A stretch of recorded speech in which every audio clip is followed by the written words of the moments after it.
Let's get you this breaking update that's flashing on your screens. We are learning that mild tremors have been felt in the national capital.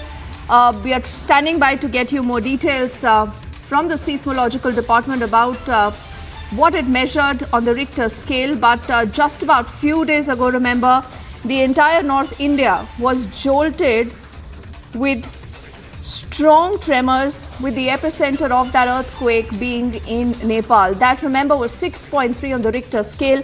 Right now, what you can in fact see on your screens is the initial detail that is flashing in. We are learning that mild tremors have been experienced in the national capital.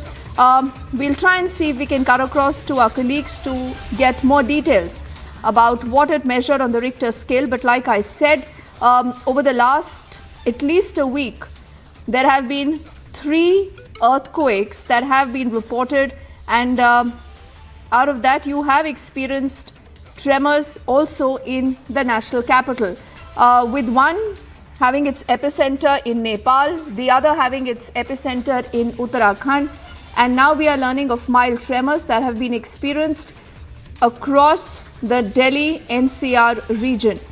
Standing by to get you more details, but mild tremors have been felt in the Delhi NCR region is what we can actually tell you.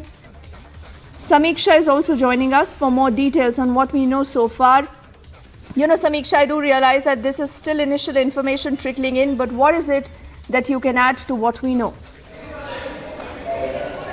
Deepthi, what we know so far that tremors have been felt in Delhi NCR area. The intensity is being said to be quite less compared to what really happened in the last few days. Remember, it's the second tremor that's been felt in the last few days. More details on this are awaited, but what we're given to understand that these are mild tremors that were felt in the Delhi NCR area. We'll try and go across to our reporters also to get us more information as to in which areas, what was really the epicenter of this earthquake, the tremors of which were felt across Delhi.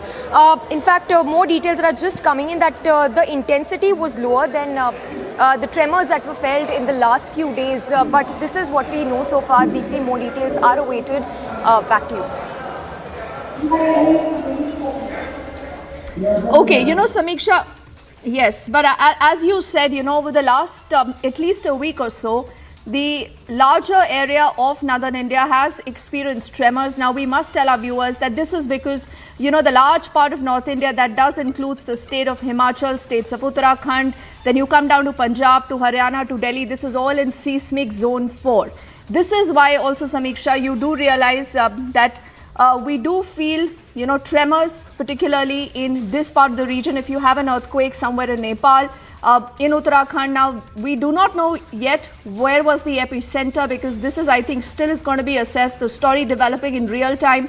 But as Samiksha said, these are initial details trickling in. Samiksha, any more updates that now are reaching us? From what the reports are just trickling in, we can understand that tremors have also been felt in parts of Uttarakhand, but we wait on that confirmation. But these are said to be very mild tremors that have been felt. The epicenter, as you mentioned, is yet to be known. But little information that is just trickling in, it's yet to be confirmed by people from Uttarakhand. But we are given to understand that tremors were even felt in parts of Uttarakhand. So not just in Delhi NCR, but also in parts of Uttarakhand is what we are given to understand. The epicenter. Let's quickly tell our viewers that we are also, in fact, cut across to our colleague Vishal, who's joining us from our Delhi newsroom. And I think he has also more insight into what happened. He has more details of what happened. We'll see if Vishal is ready and he can hear us. Vishal?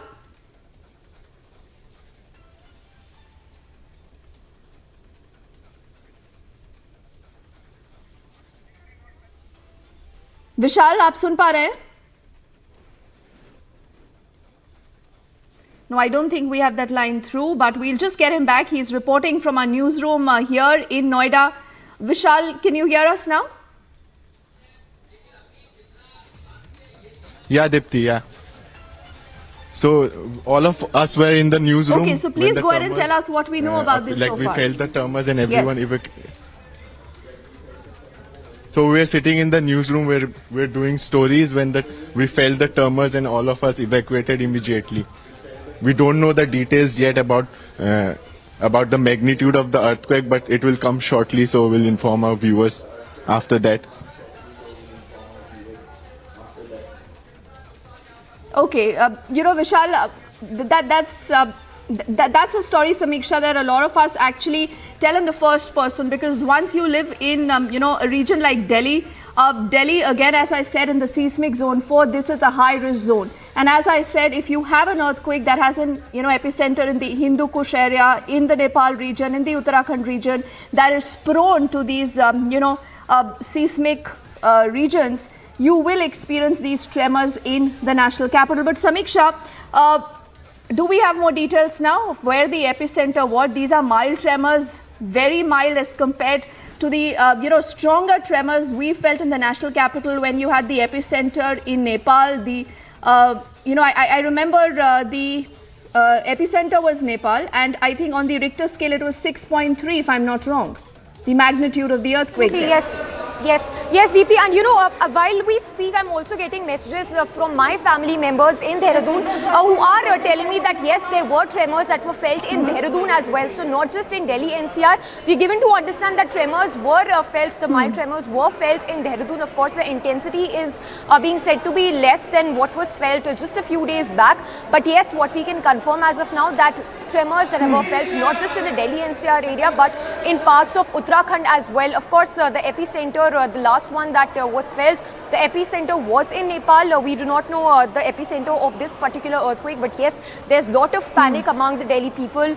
People in the Delhi NCR who've been texting. In fact, social media is also abuzz with the tremors that have been felt. A mild one, of course. More details are awaited on this, but tremors not just in Delhi but in parts of Uttarakhand, including Dehradun. Deepti. Yes, and this is exactly what, I think a lot of seismologists also indicate that once you do have an earthquake of a magnitude like 6.3, Vishal, do you have more information? Are you wanting to share something with us? Yeah, it was a 5.1 magnitude earthquake on the Richter scale, yeah. Where was the epicenter? It was around 7:57 p.m. and the epicenter was in Nepal, India and China.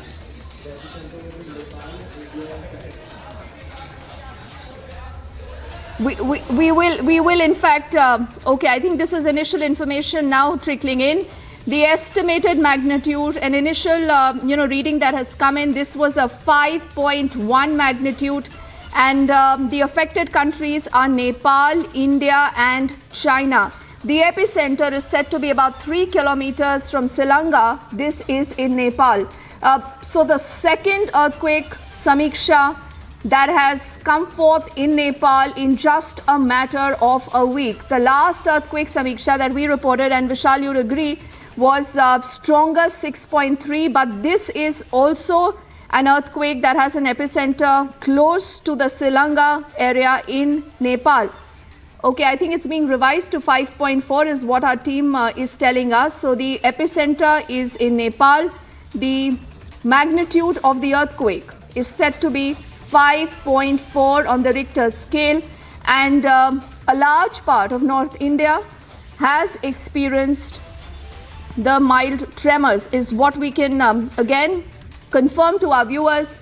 These tremors lasted for a good 60 seconds, though I must say that being in the studio here, I did not experience these tremors, but the last time around when you had the epicenter of this earthquake in Nepal, and that magnitude was 6.3, close to about 1:58 a.m. at night, we felt those tremors for at least, I think a good amount of time, and they were pretty strong.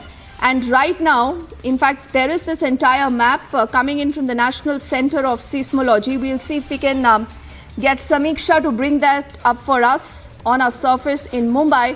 That is also telling us more of the affected areas where the tremors possibly have been felt. But what we can now tell you is that this quake measured 5.4 on the Richter scale. The tremors felt as far as Delhi, the NCR region. Samiksha telling us also in Dehradun. Some parts of Rajasthan are also now saying that they did feel these tremors. So this earthquake struck Nepal at about 7:57 and a magnitude of 5.4.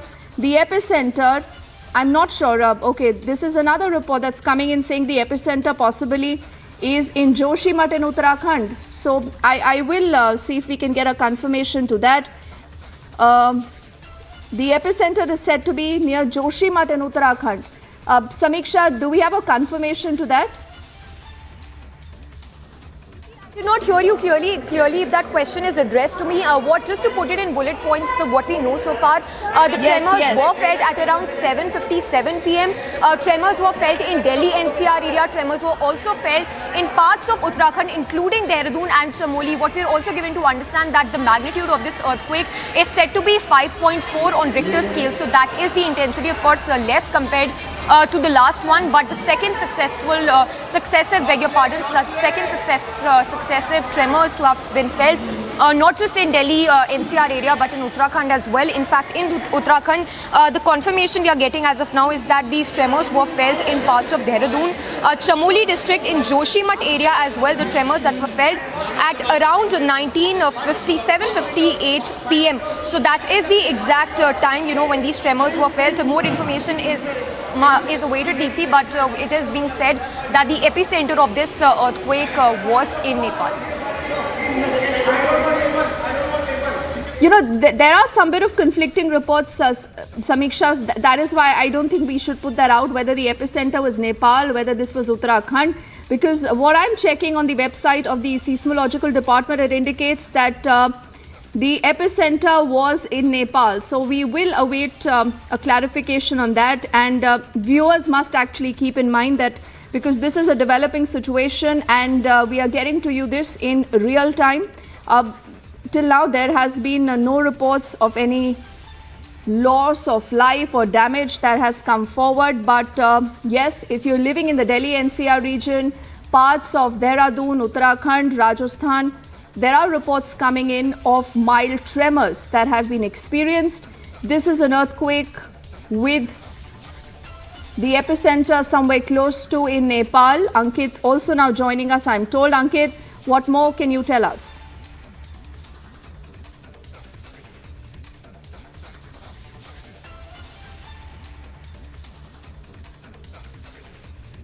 Ankit? You can hear me. Deepthi, if you can hear me, this is a 5.4 magnitude earthquake that occurred at 7:57 p.m. and 6 seconds at a latitude 29 degrees 28 minutes and longitude 81 degrees 20 minutes.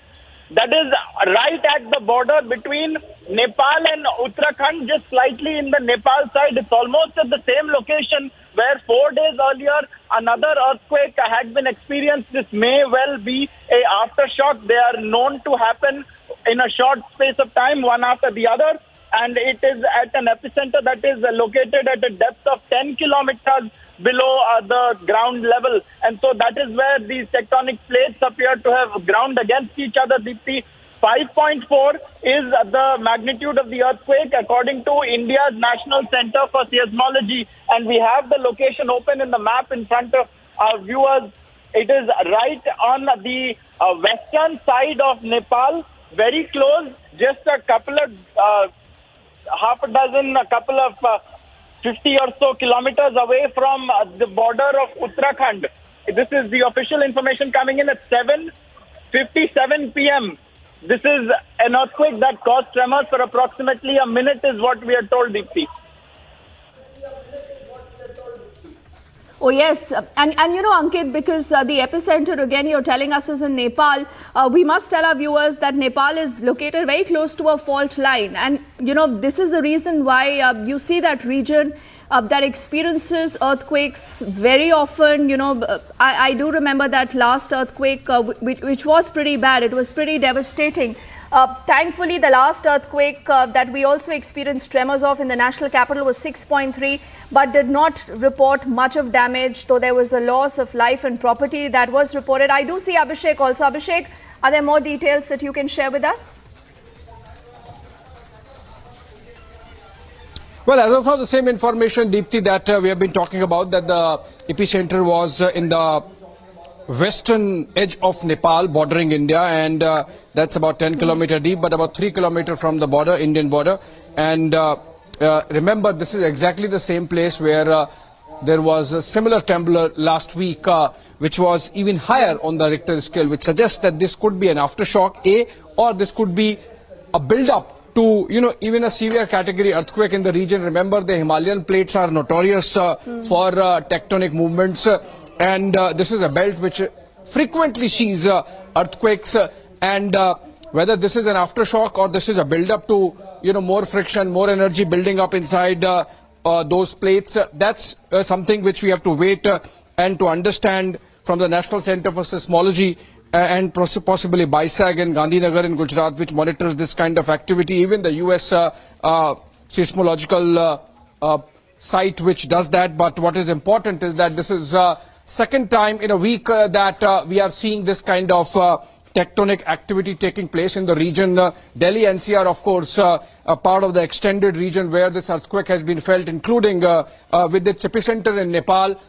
both India and China. So I think and remember, the epicenter is right there in the hills, which means there could have been some damage which would take a while to ascertain in terms of whether property damage has taken place, whether some loss of life that has taken place. I am in fact trying to surf through some sources which can give us some idea as to what has exactly happened in Nepal. But remember, this is second movement of tectonic plates in the Himalayan belt in the last 1 week, and that gives you an idea of what's happening down under. And as I said, if it's a build-up to more energy, if it's leading to a build-up of more energy, then it can really come out with an even higher intensity earthquake. So caution, the buzzword, but insofar as this present earthquake, which lasted about 60 seconds, and we could feel it in Delhi and in Noida, in fact, then we have to ascertain if any loss of life or property has happened with its epicenter in Nepal. 10 kilometers below the Earth's surface is not very deep, which means it can actually lead to some loss. Typically, if the earthquake comes and the epicenter is 15-20 kilometers down below, then the scale of damage is less. But this seems like this is up there, just 10 kilometers, and we'll have to really see and find out whether some damages happened in Nepal. Yes, I'm also trying just to surf through the social media to figure out if there are more details coming in, from the different networks in Nepal. But as of now, there isn't much, Ankit, that we can put out. But Samiksha, what we must also do is try to get seismologists to help understand, why you have a particular region that is struck by an earthquake, which is, at least 5.3 on the Richter scale, that is still powerful, lesser than a 6.3, but still it is an earthquake that has to be talked about. So why do we have this particular region that experiences an earthquake so often? Could this be an aftershock like what Abhishek and Ankit spoke about? And Ankit, what are you learning? Any more details that you can add to what we know? Any more updates that we have from different networks in Nepal? So just two pieces of information, Deepti. One is like Abhishek right now. The Himalayas were formed by tectonic activity. It was the Indian subcontinent or shelf that moved northwards into Asia, and that is what formed the Himalayas. And the second thing is that the Richter scale is a logarithmic scale, and so the difference between a 5.4 and a 6.4 is 10x. So the earthquake that we witnessed 4 days back was approximately 10 times more powerful than what has happened today, which would indicate perhaps that given the fact that they're at the same location, this is an aftershock resulting from the one that we saw 4 days ago. So if this is 5.4 located just about the same place, that's still very, very powerful. It's less powerful by quite a bit than the one we saw 4 days ago, but it's certainly strong enough that it has caused aftershock in Delhi also, where you are, and then from that one can consequently presume all across the north of India. We await to see what kind of damage it has caused, because with earthquakes it's very unpredictable. It hits you at the wrong place at the wrong height, and a weaker earthquake could cause more damage or less damage. It's very hard to predict. We'll find out, I'm sure, also perhaps when there's more daylight. Oh yes, and Ankit, as we are breaking this, important bit of information on our screens, these are updates also coming in from Uttarakhand, where these tremors have been felt. So it's not just the Delhi, the NCR region, Uttarakhand, that have experienced this entire, tremors at least. I'm told Dr. Harsh Gupta, who's an earthquake expert and a He, in fact, works on the Himalaya environment, is also joining us right now. Dr. Gupta, sir, good evening. Thank you for speaking to us on Republic. How do you read into what we know so far, sir? Just about 4 days ago, there's this earthquake with a magnitude of 6.3, and close to that very same epicenter, you have another earthquake that has been reported right now of a magnitude of 5.4. Could this be an aftershock?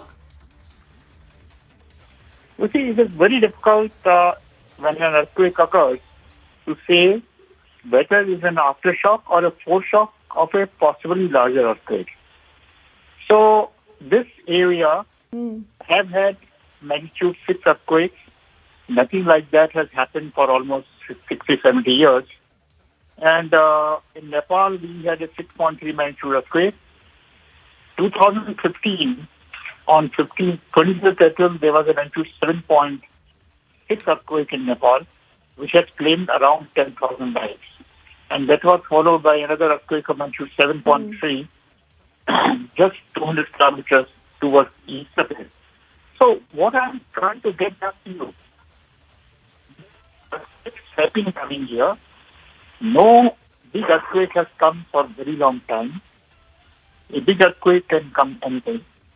And the problem with prediction is that suppose I tell you that tomorrow at 12 noon, there will be a earthquake in Delhi, which could kill 40,000 people. Can everyone live in Delhi? So that's why I have been stressing for last 2 years to generate the capability of being able to live with earthquakes. There's some very small little techniques which can help you save your lives, etc., etc. So I think it's not a thing to go into those because what I'm trying to say that as such it is not possible to say that this earthquake, what we have seen, is aftershock or a foreshock of a big earthquake. That is a big question mark as of now.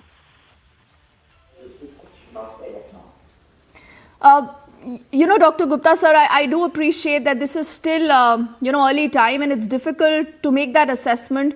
But then what should people... ऐसा लगा जैसे धरती हिल रही है, कुछ vibration से हो रहा है. फिर मैंने सोचा शायद ऐसे ही होगा, लेकिन वो काफ़ी देर 15-20 सेकंड तक था, तो महसूस हुआ. फिर मैं घर से नीचे आ गई हूँ ताकि सुरक्षित रहूँ.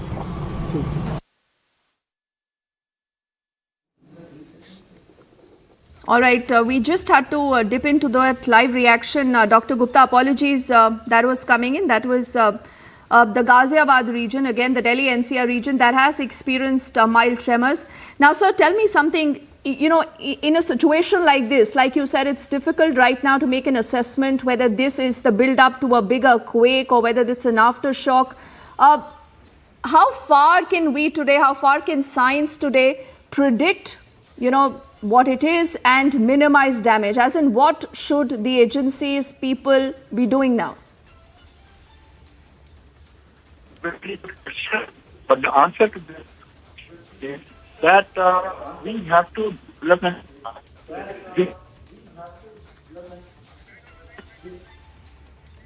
Dr. Gupta, we just have a terrible audio line with you, sir. So we'll just try to, dial you again and repatch you because, I think you're answering a lot of important details right now that a lot of our viewers are asking.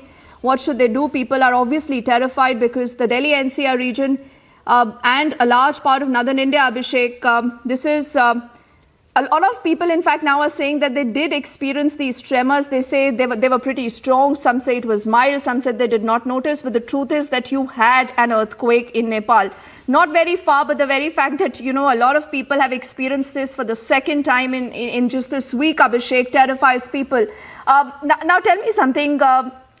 What should agencies do? And Abhishek, is it fair to say that we now have been able to predict or minimize damages caused due to earthquake? Because that's a question I wanted Dr. Gupta also to speak on. When machinery is concerned post an earthquake, but unfortunately there is no technology as yet which can predict an earthquake, giving any time insofar as evacuating people or saving those who can get stuck in buildings, high rises, for example, is concerned. So in fact, I was going through a picture which says that people, they're asked to run inside because of pollution, and now because there is an earthquake, they are now being asked to run outside because of the earthquake. So it can be a difficult situation. And as Ankit was explaining, it's a logarithmic scale. So the last week's earthquake being 6.4 and now it's being 5.4. Possibly this is an aftershock and not exactly a build-up of a possibility of a bigger earthquake coming. But even 6.4 in the mountains can be serious business. It can cause serious damage if it happens in an area which is dense with population. So we have to see if this 5.4 earthquake has come in an area which is populated, because remember this is absolutely extreme west of Nepal, in fact bordering India, and those can be those can be areas which are very scarcely populated. So तेज ना हो तो उसको देखते हुए हम लोग अपने एहतियात बरतते हुए बाहर आ गए थे और हल्के ही थे, बहुत ज़्यादा नहीं थे। क्या लगा आपको यहाँ पे? मेरा नाम विशाल शुक्ला है। मैं यहाँ पे खड़ा हुआ था सिविल लाइन्स इलाके में। अचानक तकरीबन 7:58 हुए होंगे, तो जैसा लगा कि जैसे धरती ऐसे से हिल रहा है कुछ, तो मैंने देखा कि टीन की आवाज़ आ रही थी। अभी कुछ दिन पहले भी भूकंप आया था, तो मुझे तुरंत क्लिक हुआ कि भूकंप ही होगा। तो आप बाहर आ गए यहीं पर? हाँ, तुरंत मैं बाहर आया, क्योंकि तेज़ भी हो सकता था, गिरने का खतरा रहता है, तमाम तरह के विचार मन में आते हैं इसको लेके, इस वजह से मैं तुरंत बाहर आ गया। अभी हम गेस्ट हाउस में ही थे, अभी 2 मिनट के लिए बाहर आके निकले थे। 1 मिनट में गाड़ी बैक कर ही रहा था, हल्का सा स्मेल सा गाड़ी का डिस्बैलेंस होता है ऐसा फील हुआ, मगर एहसास हुआ कि कुछ भूकंप का टाइप का झटका था। तो फिर और भी लोग थे सब लोग बाहर आ गए हैं गेस्ट हाउस में? नहीं, गेस्ट हाउस से बाहर नहीं आए, मगर फील हुआ सबको कि थोड़ा झटका वगैरह आया है।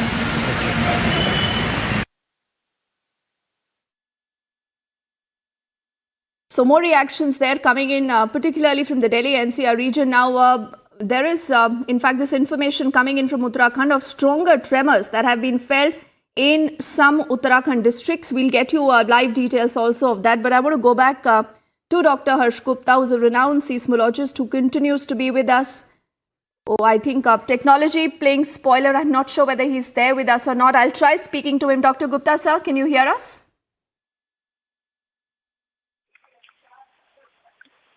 I'm online. Dr. Gupta, are you there, sir? Yeah, I'm here. Yes, sir. Dr. Can Gupta? you hear me? Can you hear me?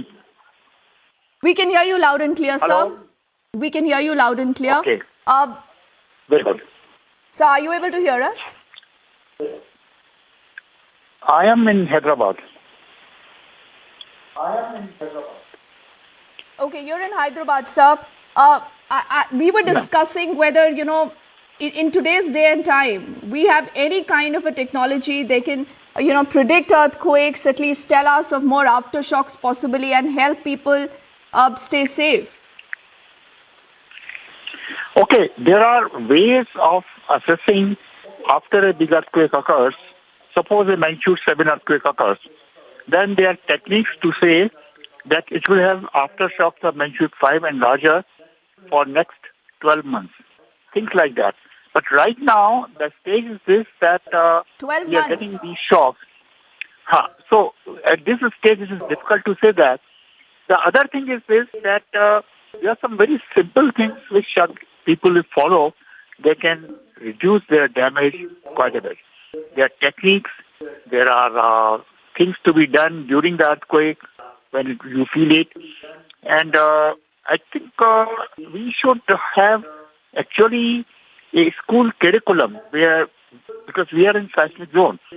And I must tell you that in many other countries, say in Nepal, on every 15th of January, they have an earthquake observation day. Because that's when the 1934 Nepal Bihar earthquake had occurred, which had killed 30,000 people. So they have got some 100 spots in Kathmandu, which are safe spots, which are known to the people. So whenever there is a small little tremor, people run to that place. Like that, there are many other things which should be done totally, systematically. So we get to live with earthquakes, because earthquakes cannot be forecasted as of now. And you see, it is not that something we are going to do. It has been done globally. If you look at a place like Japan, in 2011, there was a magnitude 9 earthquake there. Only 20,000 lives were lost. Magnitude 9 earthquake is like 40,000 Hiroshima kind of bomb going one after another. Because a magnitude 6 earthquake releases energy that of one Hiroshima or kind of a bomb. So this is an example which I tell people realize that what a 6 magnitude earthquake is. So there are simple techniques how to construct your houses, how to avoid soil liquefaction.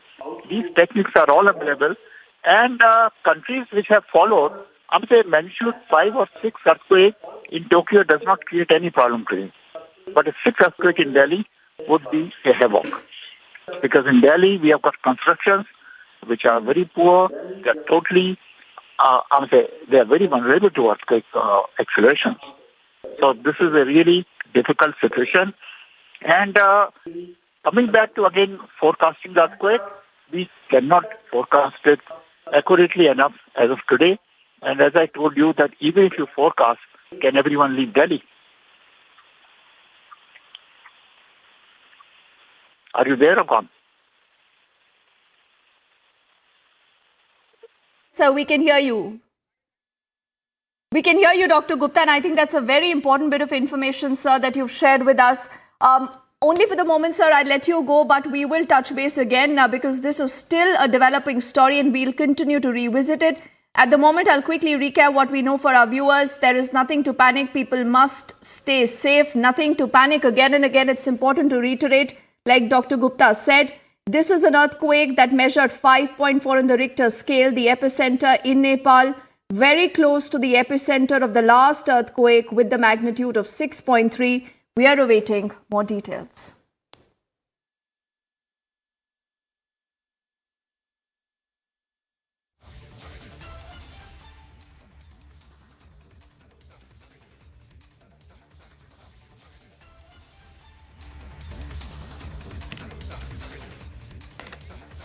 And we are going to be tracking that story through this evening here on Republic. Time for us also to put our focus on the burning question at this point. A story that the entire country is talking about. Why is Mamata Banerjee silent? Why is Mamata Banerjee not angry like you and me and like a lot of other people today about a TMC man, a TMC minister in Mamata's cabinet who uses despicable, crass, uncouth language against the president of the country? It's been 24 hours, zero action against the TMC man. We do not know why. Why is Mamata Banerjee not speaking up? Let's quickly get in our panel of guests that has been patiently waiting for us. We also have Saurav Sikdar, spokesperson of the West Bengal BJP with us. And I think, yes, I do see Riju Datta, spokesperson of the TMC. Gentlemen, thank you for being patient and welcome into the debate. First to you, Riju Datta. So Mamata Banerjee is endorsing these uncouth, these deplorable, misogynist, bigoted comments of this Neta, this minister.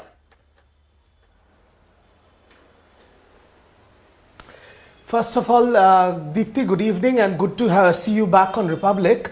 But let me tell you very clearly, as the national spokesperson of the party, we have utmost respect for the chair of the president and Ms. Draupadi Murmu, and Trinamool Congress strongly condemns the unfortunate remarks made by our MLA minister Akhil Giri, who in return has posted a video where he has unconditionally apologized for his remark, even though he has given a clarification, but he has unconditionally apologized for his remark. And you know, everything the Supremo knows, and it is very unfortunate because in this era of women development and women empowerment, there is no place for such misogyny. It is a very, very unspeakable, and we condemn this whole entire thing. Now, because we are in a political situation, Deepti, and if you give me a little bit of courtesy of time, I will only say this. Yes, this man, whatever he has said is despicable, is insensitive, and he has apologized for the same. But BJP, their central ministers from Mr. Dharmendra Pradhan to Arjun Munda, they are doing press conferences, whatnot. But let me remind your viewers of pertinent some issues. And I'm saying this because Republic has a fantastic team of fact-checking. When after ISKCON Rath Yatra, Mamata Banerjee said, I asked the BJP who your president candidate is. If that time they would have told me that the president candidate is Draupadi Murmu, then I would have unconditionally supported her, and not only that, I would have talked to the opposition That's not parties the story. You to know, give her, declare her the winner. I promised to give you your opening I'm comments coming time. to that. I'm coming. I Dipti, gave you just that 30 time. more I listened seconds. to you very patiently. Can One you give second, me 30 more seconds? I request you. Riju, please. Riju, please. I request you for Before we open the panel, I do see Pratibha Barnali and Nilanjan Das also with us. So thank you to all of you for joining us, and thank you for your patience. But Riju, okay, Anirban also there. Anirban, welcome. Riju, tell me something. Whenever we as journalists, whenever we as voters, as viewers think, yaar isse niche neta nahi jayega, you people surprise us. Because you tell us that you can steep lower. Right. And you actually do that. Have you heard something as despicable as this? And this is coming from a TMC Neta. Tell me something. Tell me something, Riju. Why can't he be sacked? Okay. What is the compulsion? Why do you need him? Why do you need him as a minister in your cabinet? Okay, brilliant question, Deepthi. Let me answer, Deepthi. When you say that the Netas cannot go any low and why he cannot be sacked, I'm sure the chairperson of the party in due course of time will come out with her verdict of it. But let me remind your national viewers and your international viewers, one of the highest posts in the country, the Prime Minister of the country, who came to Bengal during Bengal elections, catcalled the only female Chief Minister of this country, Mamata Banerjee, by Didi or Didi. See, the Riju, this is where we tend to normalize this language. Riju, this is exactly how we tend to normalize this language. Saurabh, why don't you come in? Saurabh, the point is we start comparing. We start comparing your insult versus my insult, right? Well, Today, tell me, Riju, let me answer. Riju, let me answer. Do you have to call anyone else? Let me answer, please. You have not acted against your Neta. You act against your Neta and then you ask questions of anyone else. I'll support you. But have you acted against your own man, against your own minister? The answer is no. Sorry.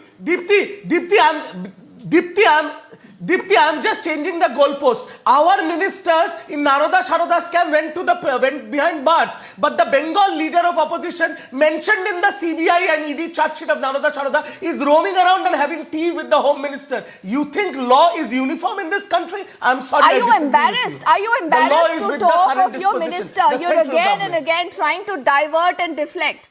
Riju, why you are diverting the topic, Riju? I mean, Mamata Banerjee aspires to be a prime minister. Mamata Banerjee aspires to be a prime minister. No, you are diverting the topic because you don't have any answer. Not even one person is going to be supporting you.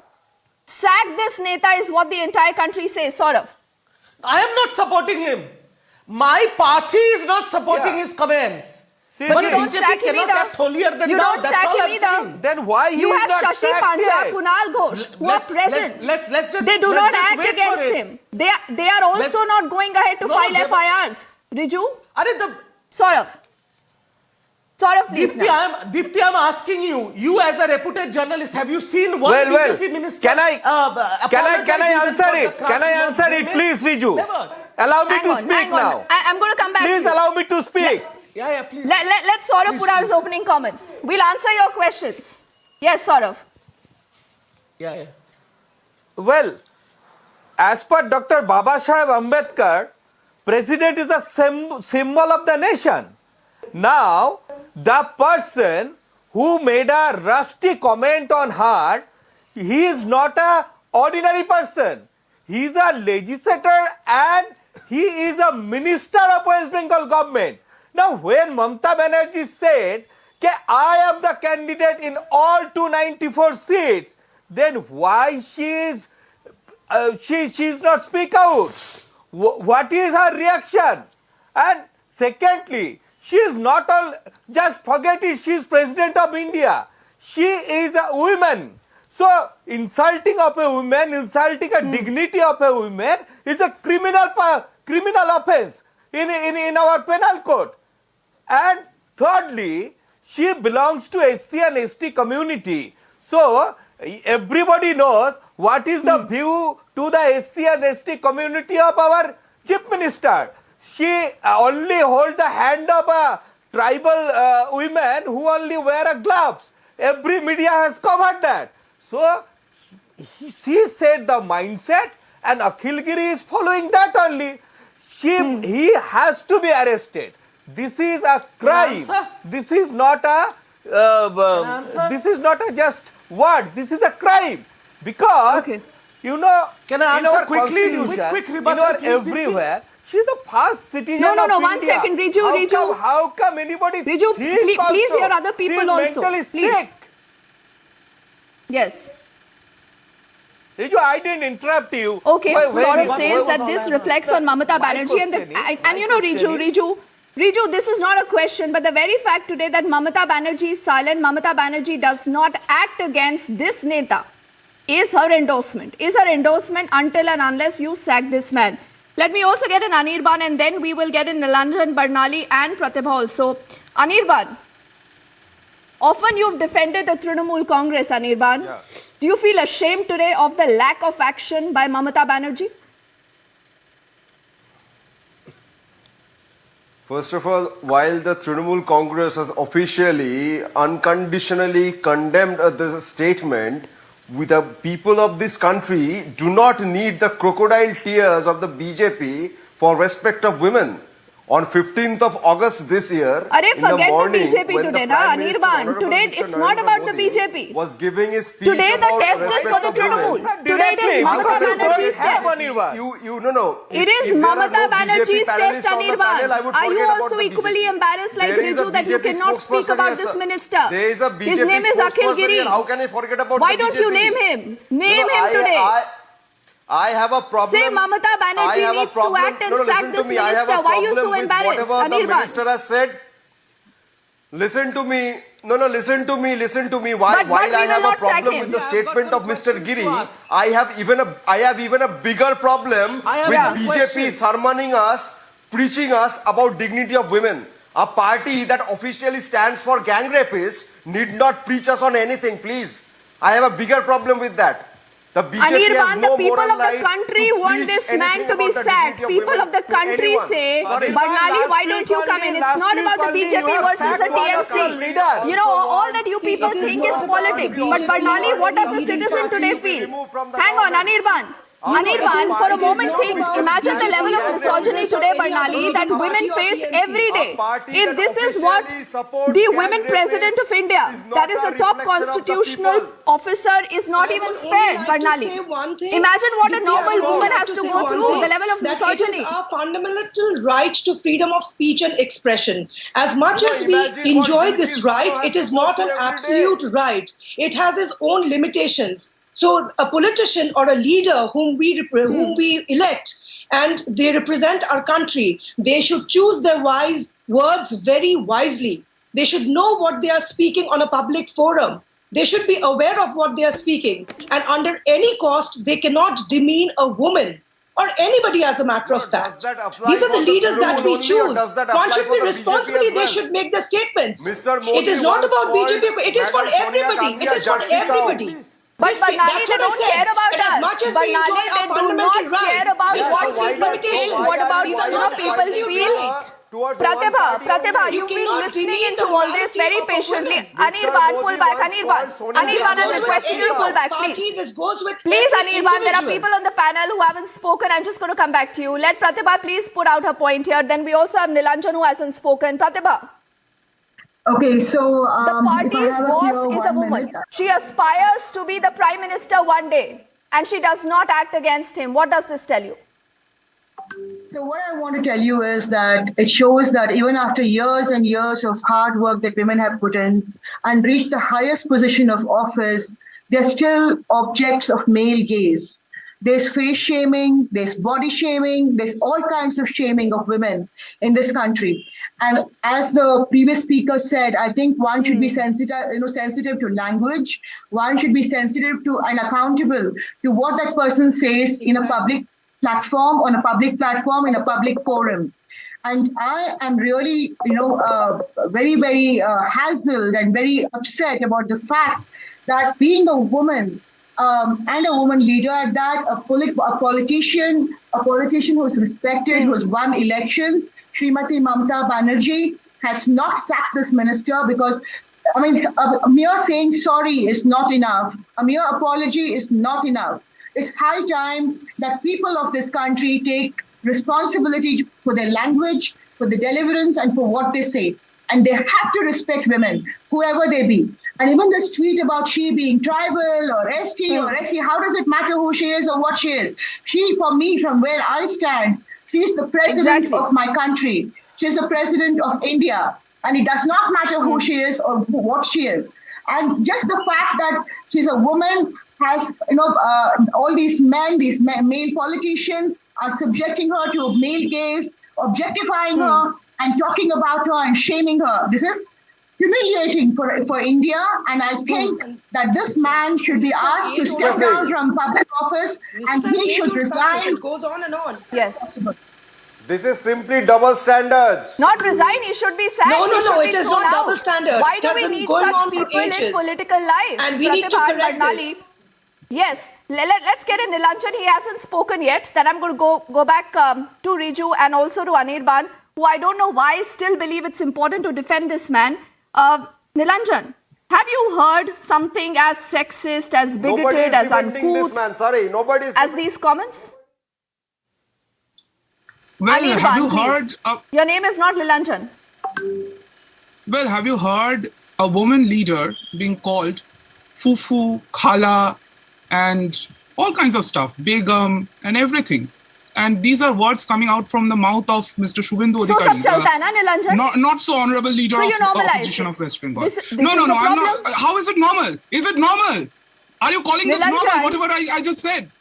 It took me some trouble to You are even calling utter this these normal? words on national television. By not putting normalizing. one insult versus the Let me other. speak. Please let me speak. Absolutely. You have to let me speak. That's what you're doing. I must compliment All India Trinamool Please go Congress ahead. for officially condemning his Compliment. remarks. And the party does not stand by whatever he has said. Wow. And you are saying that Mamata Banerjee hasn't spoken. She has said an Are you example. Wow, supporting I need to Akhil Giri's pinch comment? myself that this is Are you real, supporting Riju. Akhil Giri's comment? I She need has to pinch openly myself right now, sort It of, seems you are supporting. to say that this is No, real. you Nilanjan don't is saying even do one we show. must compliment the Republic All TV India will never do Trinamool one show Congress for on the having language condemned of- this on the remark. language. Sort Yeah, of. yeah, What the it language says. What kind of politics have we come down to? Nilanjan is supporting Akhil Saurabh, Giri's Saurabh. comment. Guts to say that. Saurabh is countering the Republic you. TV does not have a guts to say that. Saurabh. Saurabh is What will he responding say? to you. Nilanjan is supporting Mr. Akhil Giri's comment. Calls our leader as BB or BB. Because if not, What will you say? because I've if heard not, what then you will say say. loudly The that country he has should heard what resign. you will say. The most dishonorable Prime Minister would come to Bengal Not and resign, catcall no, our Saurabh, he leader. should be sacked. No, He has to Why be should he be sacked. sacked? Why should he see, be he sacked? will not Let decide BJP who stay- is set the desirable standards or first. not desirable. Then reward but him. the thing is, Please here reward today him. the topic of Please debate reward is, him. Let are you BJP sack their supporting Prime Akhil Minister. Giri He or becomes not? your the number two BJP Neta in the Mr. Trinamool Narendra after Modi as Mamata Prime Banerjee. Minister. Saurabh. Has Saurabh, BJP you have sacked Mr. Nilanjan and Narendra Modi as Riju and Prime Minister? Anirban This is the asking, question I why want to should ask we the sack BJP. him? Why should we sack him? Saurabh. Let BJP sack Narendra Modi as Prime Minister. This is the challenge I want Let's to have put in. Saurabh and Riju will respond to him. Saurabh. Saurabh and Riju on the screen, please. Saurabh. Yes, no, definitely.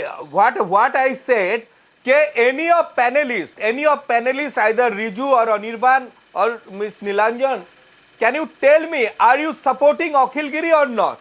If not, then please say that he should be sacked. He has made this is a crime. This is not a mistake. Deepti, can I come in now? This is a crime. Saurabh, you're being soft. Saurabh, you are being unusually Humiliating soft the today. I don't know citizen why. of India Did you hear what like Nilanjan this. said? Nilanjan said we must Humiliating a compliment dignity the All of India women. Trinamool Congress for condemning this remark. Dignity Riju. of a SC/ST leader. So you will reward crime him? as per penal Like- code. Riju, are you going to be rewarding this minister? Mamata Banerjee completely endorses this comment. Deepti, What nonsense are you talking about? Get your Deepti, facts I will right. categorically tell you, Mamata.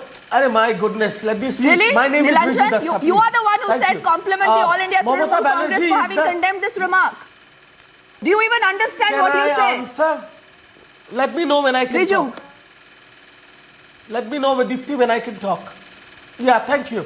See, the bottom line is this. Mamata Banerjee is the only women chief minister in the country and she's the definition of woman empowerment. Okay, and I'm telling you this because you're having a political debate, I'm telling you again. No, not today. No,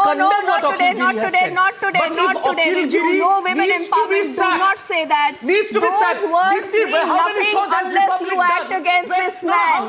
No, Riju, these words mean nothing unless you act against this man. It means nothing. I'm sorry. It means nothing, Riju. It means nothing. There is no difference in any political party. No. All of you normalize this language against women. For you, women are treated as objects. I am not normalizing. How many shows have you done when Narendra Modi said Didi or Didi, when Narendra Modi said you have to answer questions today. How many because you don't have an answer. You don't have an answer, Riju, to this. Tell me something. Why should you not act? Give me one good reason why you should not sack this minister. One good reason. That and then come to us. One good reason, Riju, you should not act against this man. Tell me. One good reason. Why do you want him? Because he has instantly apologized for what he has said. We are not unlike BJP, we are not calling gang rapists sanskari Brahmins. The Prime Minister says Shashi Tharoor's wife is a 50 crore ka girlfriend. How many debates have you done on that comment? He made a remark and he apologized instantly. You've been invited to those debates. Sorry. You've been invited to those debates where you said, where is the action? You've cried your lungs out, Nilanjan, Riju and Anirban, where is the action, Varnali and Sora? But when it comes to them, an apology is good enough. Riju, an apology is good enough. Mamata Banerjee can be quiet. If anything happens in Uttar Pradesh, Gujarat, she'll be the first person to tweet. But anything happening in her own home state, her own minister talking a language as despicable like this, Anirban, I do not know why you're talking over me. And she does not act. She does not act. Anirban, please go back and talk to your leader. Only for one of time, Riju. But it's been a disappointment today. And Nilanjan says, let's appreciate the AITC for having condemned the comment. I thank Varnali, I thank Pratibha and all gentlemen for joining us. Thank you. Republic will keep asking this question. Why is Mamata Banerjee silent? Thank you.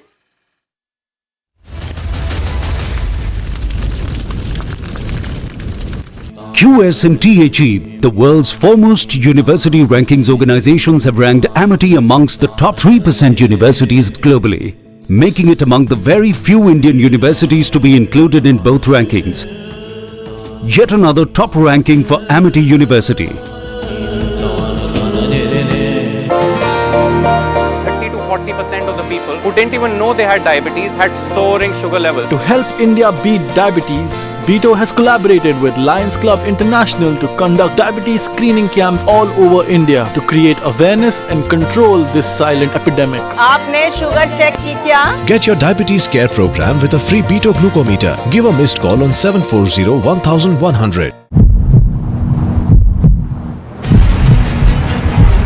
BJP state president walking towards the protesters, demanding the resignation of Arya Rajendran, the mayor. At the same time, water cannons and tear gas are being used.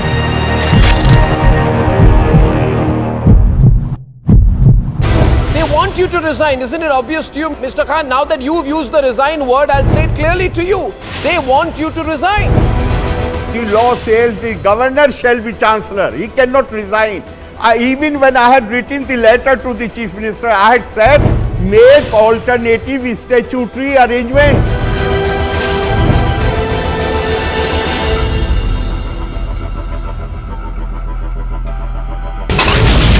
From the first rally spot of Anurag Thakur, this is Shimla Grameen. People here, women, children, youngsters, elders have come out. First time I'm seeing early in the morning. Tipu Jayanti celebrations, there has been a low-key response for this entire celebrations in the Hubballi Idgah Maidan. The BJP is taking out a massive protest outside the corporation demanding resignation of the mayor of Thiruvananthapuram. Who is responsible for this showdown between you and the chief minister? Let us put things in a proper perspective. Government is responsible for running the business of the government, and governor has been entrusted with the duty, obligation to run the university. Honorable Supreme Court has laid down the law. Now I have a duty not only as Chancellor but even as Governor of the state.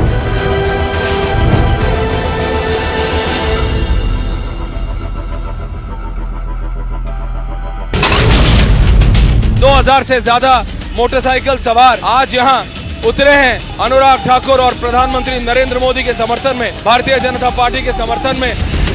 Property of the Jamaat Islami that has been seized, that falls in the Bongaon village for their links with the terror groups and carrying out the terror activities. Several people have been killed.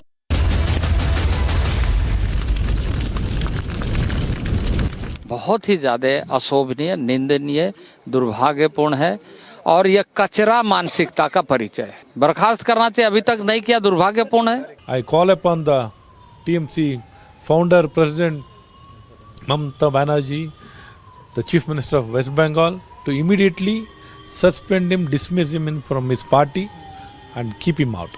And if she stands out to her speech normally, she should sack him first. She should show that she cannot observe all this news and nonsense. Akhil Giri should be thrown out from the ministry immediately. Otherwise, it seems that Trinamool Congress used to speak in the same voice.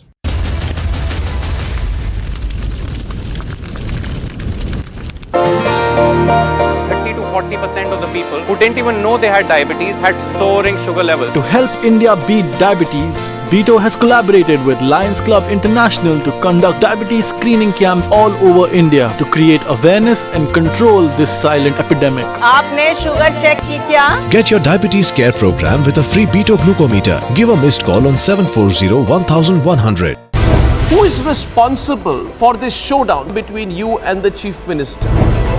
Let us put things in a proper perspective. Government is responsible for running the business of the government, and governor has been entrusted with the duty, obligation to run the university.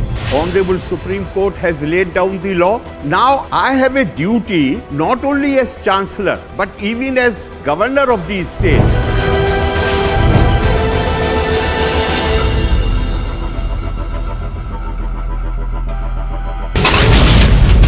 2000 से ज्यादा motorcycle सवार आज यहाँ उतरे हैं अनुराग ठाकुर और प्रधानमंत्री नरेंद्र मोदी के समर्थन में, भारतीय जनता पार्टी के समर्थन में।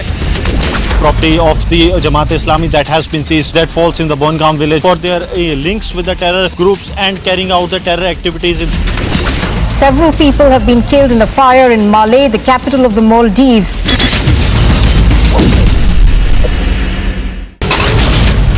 The main accused in the Bargari sacrilege case, Pradeep Singh, has been shot dead by two bike-borne gunmen at Kotakpura in Faridkot.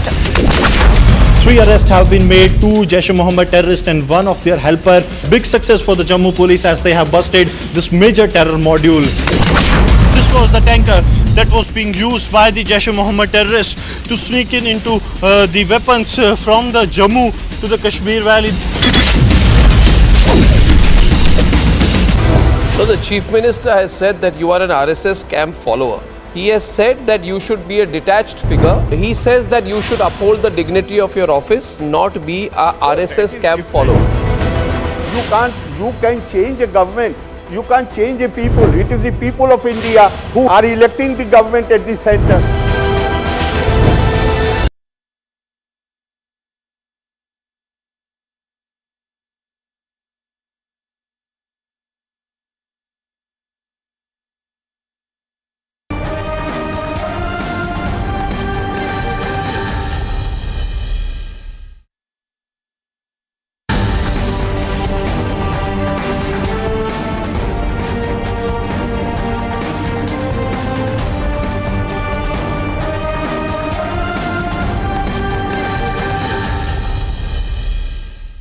Ladies and gentlemen, this is an important, very, very important episode of The Nation Wants to Know because it's very topical. And I've always tried to make sure that whenever the subject has been a subject of conversation, not just in a part of India, but across the country, we must give it due importance and all sides of the story must come out. And on the program tonight, I have with me someone I have had the privilege of knowing for a long time, both personally and as a journalist. And I do admire him, and he knows that as well. But I find it very often that he comes into a controversial situation. Well, as of now, as I welcome the Honorable Governor of Kerala, Arif Khan, a brief introduction about what we are talking about today. Arif Khan, first of all, Your Excellency, and if you don't mind, I'll just refer to you as Arif Sahab in the course of the discussion. Arif Sahab, I want to just give my viewers a perspective of what is going on. Right now, Arif Khan, the Honorable Governor of Kerala, is in the middle of a massive controversy. Now, this is because there is seen to be a showdown and a direct confrontation between him and the government in Kerala. The Chief Minister on one side, Governor on the other, Governor versus government. Obviously, this battle is at the center of national attention. And their views are very polarized.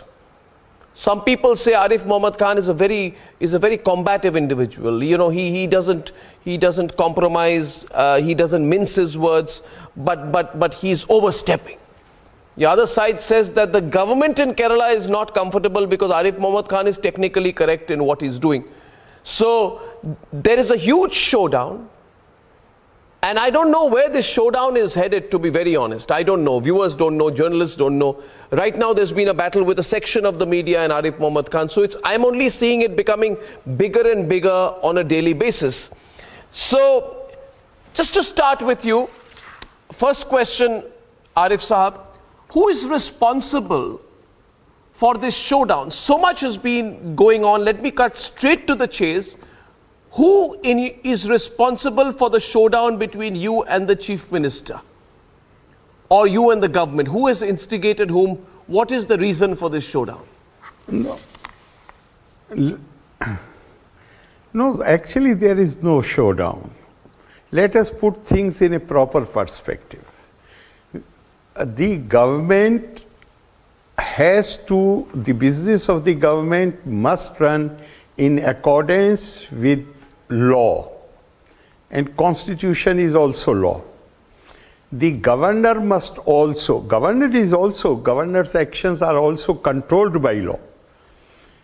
We have a system in our country right after independence where in every state government is responsible for running the business of the government, and governor has been entrusted with the duty, obligation to run the universities. Why?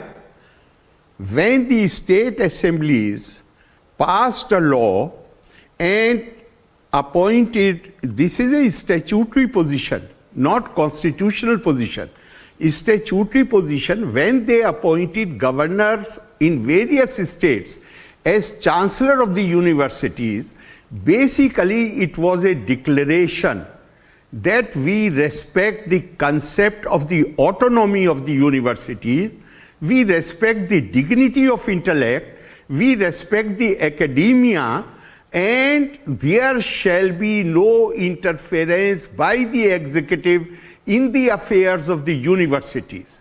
If you create a university, unless you will assure the world that it is free from any interference by the government, the academic world will not accept you as a university. You can run the departments, if you want to run the departments of the government, very well. You are free, you change the law and make them departments. But the status of university shall be available only when the academic world is convinced, the UGC is convinced that there is no interference by the executive. Now, the last 3 years experience, or as it is now clear from the judgment of the Honorable Supreme Court, till last year, Kerala had 13 universities. 2 more universities have come into existence. And now, through a judgment of the Honorable Supreme Court, we find that appointment in all 11 universities were made in an irregular and illegal manner, and Honorable Supreme Court in one case where they have the judgment of the Supreme Court, of course, deals with the case which they are considering, which is before them. But they also lay down law. The judgment of the Honorable Supreme Court is as good as a law passed by Parliament or a state assembly. And they have said that any appointment where the selection committee consists of a non-academic will be void ab initio. From day one, it will be considered illegal. They have said if the selection committee recommends only one name and does not recommend 3 to 5 names as per the UGC regulations, then they have said, where is the choice for the chancellor? He is being forced to appoint, name is being given of only one person, so he will have no choice. This is void any appointment made when a single name has been recommended will be void ab initio. Honorable Supreme Court has laid down the law. Now I have a duty. I have a duty not only as Chancellor, but even as Governor of the state to ensure that the law is upheld and things are conducted in a manner which are consistent with the constitutional and legal provisions. I get it. Therefore, after this judgment, I'm saying, without going into the detail, Arif Saab, now the Kerala government has removed you as the sole chancellor of state-run universities, starting with the Kerala Kalamandalam. They can't remove. No, I know, but they say we have the power. They say we have the power to make such amendments as state public universities are established by legislatures. So they say we have the power. I'm not challenging. Yes. They should be happy. Then no, but then there should be no issue. If they say they have the power and they have removed me, then what is the issue? Now, what is the issue is something else, I feel, Arif Saab. Arif Saab, the issue is something else. This is a manifestation of the issue. This is not the issue. This whole issue of chancelleurship is not the issue. No. The issue is you have differences with the Kerala government. There has been, either it's a personality battle between you and Mr. Vijayan, there is a political battle. No. It is seen to be part of what people are saying is the larger issue of governors interfering in the functioning of the state government, of Arif Khan being like they say he's an agent of the center, and it's a bigger issue. The chancellor issue is only the flashpoint. What is the real issue? Let's address the real issue. What is the real issue? Okay.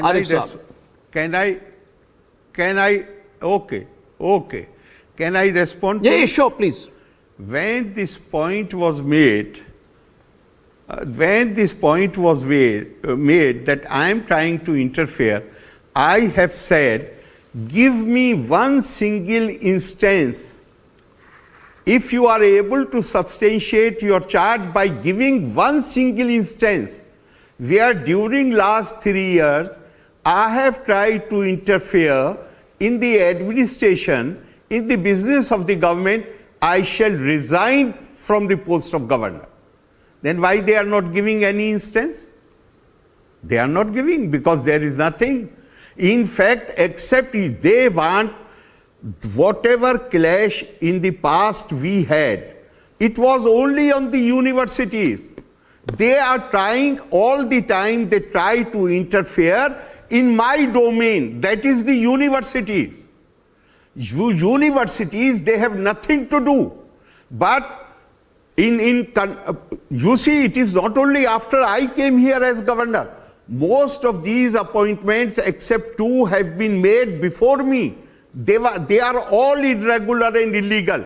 And even after I came here, one vice chancellor, because the act of the what Honorable Supreme Court has made clear is, if the statute of the state is repugnant to the UGC regulations, then UGC regulations would prevail. So in one case which I have done, there was only one name. I held back the file for 2 months and I repeatedly asked this question, why only one name has been sent? And I have put it on record. In the other case, they wanted reappointment of Kannur Vice Chancellor. There I had refused to accept their recommendation. Why? But they came why? with Why? the advice of the Why are you highest refusing? law officer of the state. What if they say, Arif Saab, that it is our right, it is our privilege, and what is the problem? I mean, if we are sending one name, okay, Arif Mohammed Khan. They are saying. They are saying. Why? They are saying. Yeah, but they are saying Honorable Supreme Court has said, in the case of the Calcutta University Vice Chancellor, state government has no role in the appointment of the Vice Chancellor. But you yourself wrote to the Chief Minister in December last year seeking to be removed from the post of Chancellor of the University so that, in your words, quote, nobody would question the political appointments and interference in these universities. Nobody, my own words, what I have said at that time after the appointment, because they used the opinion of the Advocate General to force me, and after the opinion came, then I appointed him, but I have written on the file that I am accepting this only because the highest officer, law officer of the state has given his opinion in favor of what you are recommending, but I still feel that this is irregular and illegal, and I don't want you to force me in future. I don't want you. Therefore, I want to be relieved of the responsibility as Chancellor. This I had written, but they realized they cannot do it. Therefore, Chief Minister wrote 3 letters to me urging that I should continue as Chancellor. I rejected all 3 letters. Then the 4th letter, he sent the draft to my office saying that Governor can amend it as he wishes, but he will continue as Chancellor. Then I made certain amendments, sent it back. I said I will not accept any assurance with qualifications. It should be unqualified assurance in written that you will not interfere in the matter of universities. He gave that assurance, but he gave so that I continue as Chancellor, but the interference continued in the universities. Now, since the judgments of the Honorable Supreme Court, one has been given yesterday, they are so crystal clear. Therefore, they feel totally panicked. Why is he? Why did he? Now they won't be able to bulldoze me. Why did he sack you? I mean, why did he sack you? See, I'm trying to go to the moot issue. You are a governor of a state. You hold a constitutional position. When a chief minister sacks a governor, it makes national headlines. Why have things reached this boiling point? I think you are using words which are not correct. Who is he to sack me? They can as far as the deemed university is concerned, sponsoring agency has the authority to change the rules. They have changed the rule. But as far as the university, I do not know whether those rules, what change they have proposed, will be accepted by the UGC. I am not sure. But as far as other universities are concerned, they can propose anything. They can propose ordinance. They can even pass a bill in the House ultimately it will come to me. How can they sack me? And since I have already said yesterday that since the target of this so-called this proposed ordinance, or if on future date they pass a bill, if I come to the conclusion that this is only to target me, then I shall not be judge of my own cause. I shall immediately, if I come to the conclusion, then I shall refer the matter to Honorable President for her final decision. Who are they? They cannot, they can only propose. Therefore, you're saying they have sacked you is not right. No, do you think that they are provoking you to a point where they want you to leave the chair? It's experienced politicians on the other side. They are not provoking me. They have become totally desperate. Why? Because now, after the judgments of the Honorable Supreme Court, there is no way they can pressurize me. Honorable Supreme Court has laid the parameters. If there is any presence of any official on the selection committee, appointment will be void ab initio. But then one minute. Arif Saab, I understand you've got a very strong technical point on your quote and a legal point, I understand that. But if you allow me, are you also not provoking the Chief Minister and the government? What did you mean when you said that the Chief Minister Pinarayi Vijayan is patronizing smuggling activities? 7 days ago, you accused the Chief Minister's office of patronizing smuggling activities. It was quoted that you said, and I'm just reading from a report. Words in my mouth, I will tell. Reports, I have no. Video is there. See the video. What I have said is, why is it that all scams and all illegal activities, when you trace them, they lead you to the Chief Minister's office? Is it incorrect that Chief Minister's alter ego, his private secretary was arrested in the gold smuggling scam? Is that not correct? Today his political secretary, close relative, was being appointed as associate professor in Kannur University, which I state. Then who are the people who are doing this? Who are sitting in Chief Minister's office? This is the question which I have raised. Are you okay? So let me put. Are you saying? I'm not provoking. Are you saying? No. Let me put it to you specifically. Are you saying that the Chief Minister's office in Kerala, yes, is a den of corruption? I'm not saying that. I am saying that these illegal activities, where action has already been taken, the persons who are responsible for this were sitting and are sitting in CM office.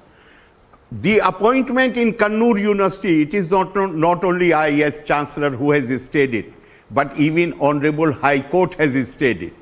But the people sitting in the Chief Minister's office are sitting, the people sitting in the Chief Minister's office have been made to sit there by him. The Chief Minister surely knows what's happening in his office. So in a way, when you are talking about the Chief Minister's office, this is exactly the point I am raising, that if you do not know what is happening in your office, then it speaks volumes about your being capable, about your capability.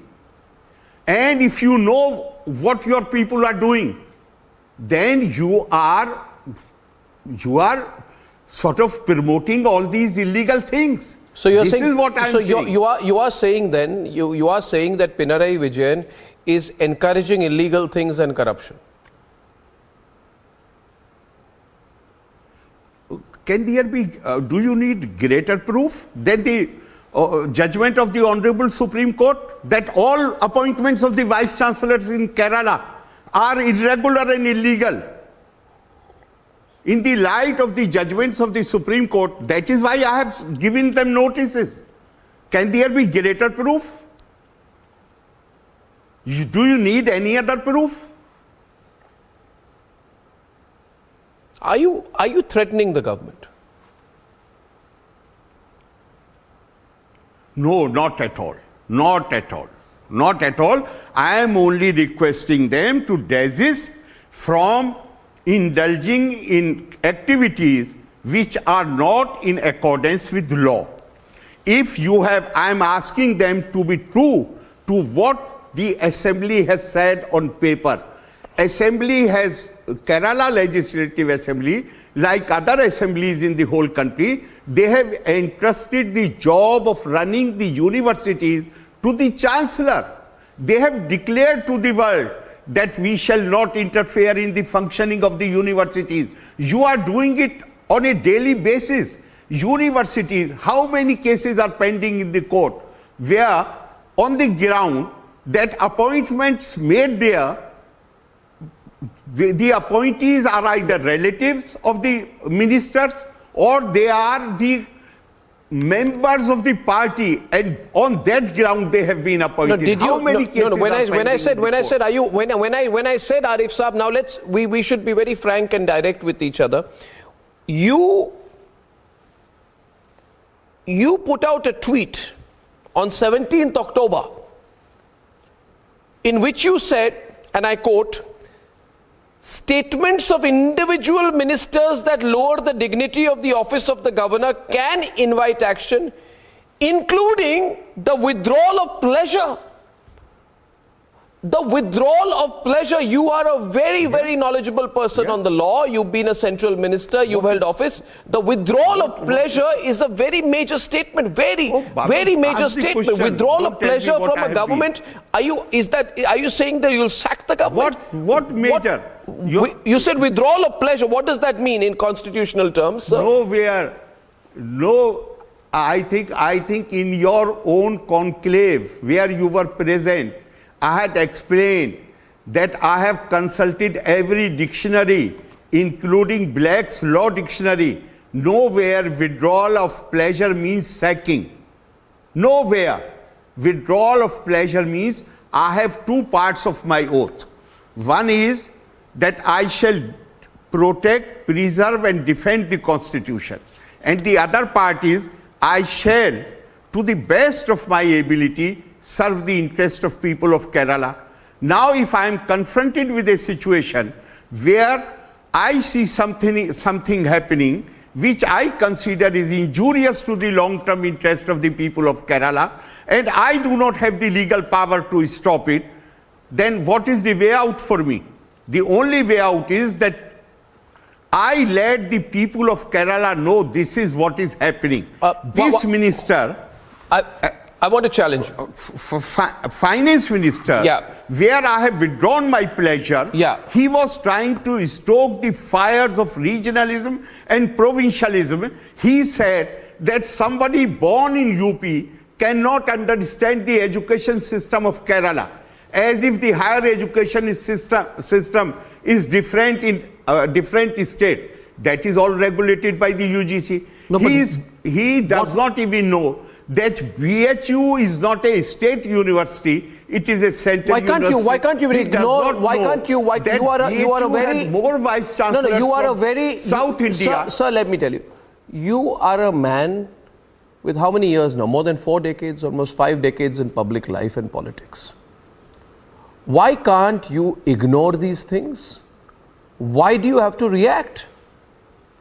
Why ignore if he said something, ignore it. India? No, ignore threats. I can ignore if somebody says something insulting to me, but I shall never ignore if somebody tries to threaten the unity of India. That I shall never do. In 1986, when I resigned from the government, what was the basic stand which I had taken? I said law is not very important. But the language which was used against the Supreme Court verdict was a challenge to the national unity of India, and you have succumbed before these people. Then I should not have resigned even in 1986.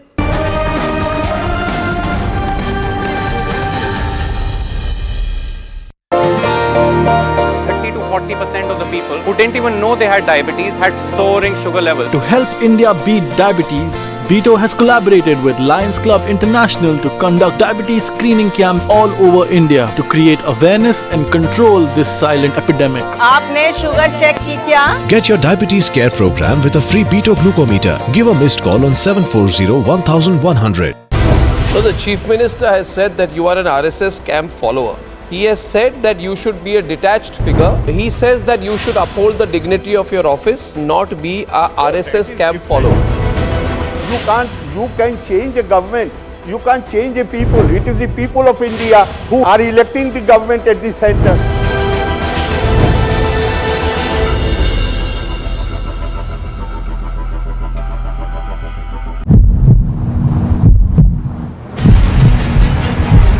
BJP state president walking towards the protesters, demanding the resignation of Arya Rajendran, the mayor. At the same time, water cannons and tear gas are being used.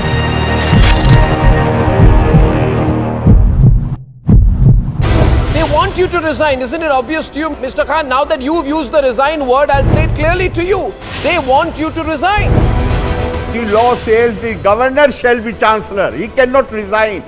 Even when I had written the letter to the chief minister, I had said, make alternative statutory arrangements.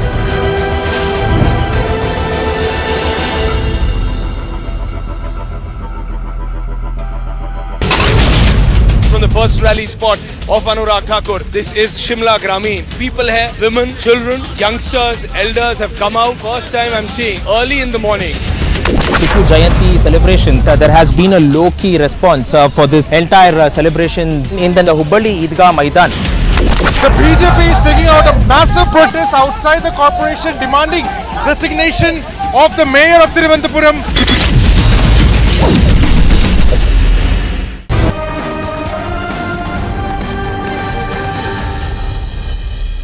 Yes, I get my point. 1986, you mentioned it to me. I remember it clearly. But Arif Muhammad Khan, 1986, you were in your 30s. You were an angry young man. Why are you an angry young man today?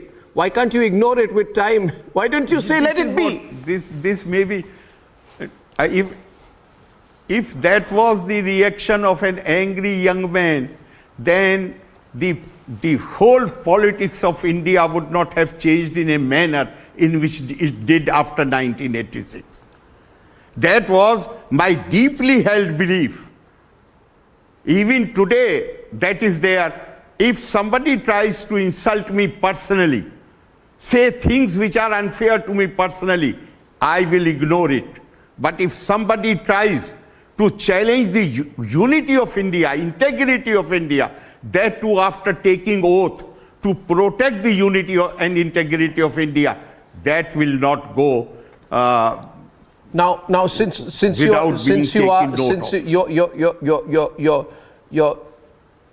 I hope you don't get too angry at my next question, but I will ask it nevertheless. The problem is that, when we are doing this, but I will ask you nevertheless, there's absolutely no problem. But you must listen to my full question and then you can... No, you have to ask it for your viewers. No, not for my viewers, for myself, yes, for myself. Arif Saab. Yeah. My question will take a little time, 30 seconds. Did you breach constitutional powers with respect to the Kerala Finance Minister? And the detail of it is this. Were you or were you not breaching your constitutional power when you asked for action to be taken against the Finance Minister K.N. Balagopal? Irrespective of what he said, whatever your views are, that he's made a comment which affects the country, unity of the country, etc. You said he had ceased to enjoy your pleasure. Were you, and my specific question is, misreading the specific article 164(1) of the Constitution of India as an individual pleasure when it actually means a constitutional pleasure?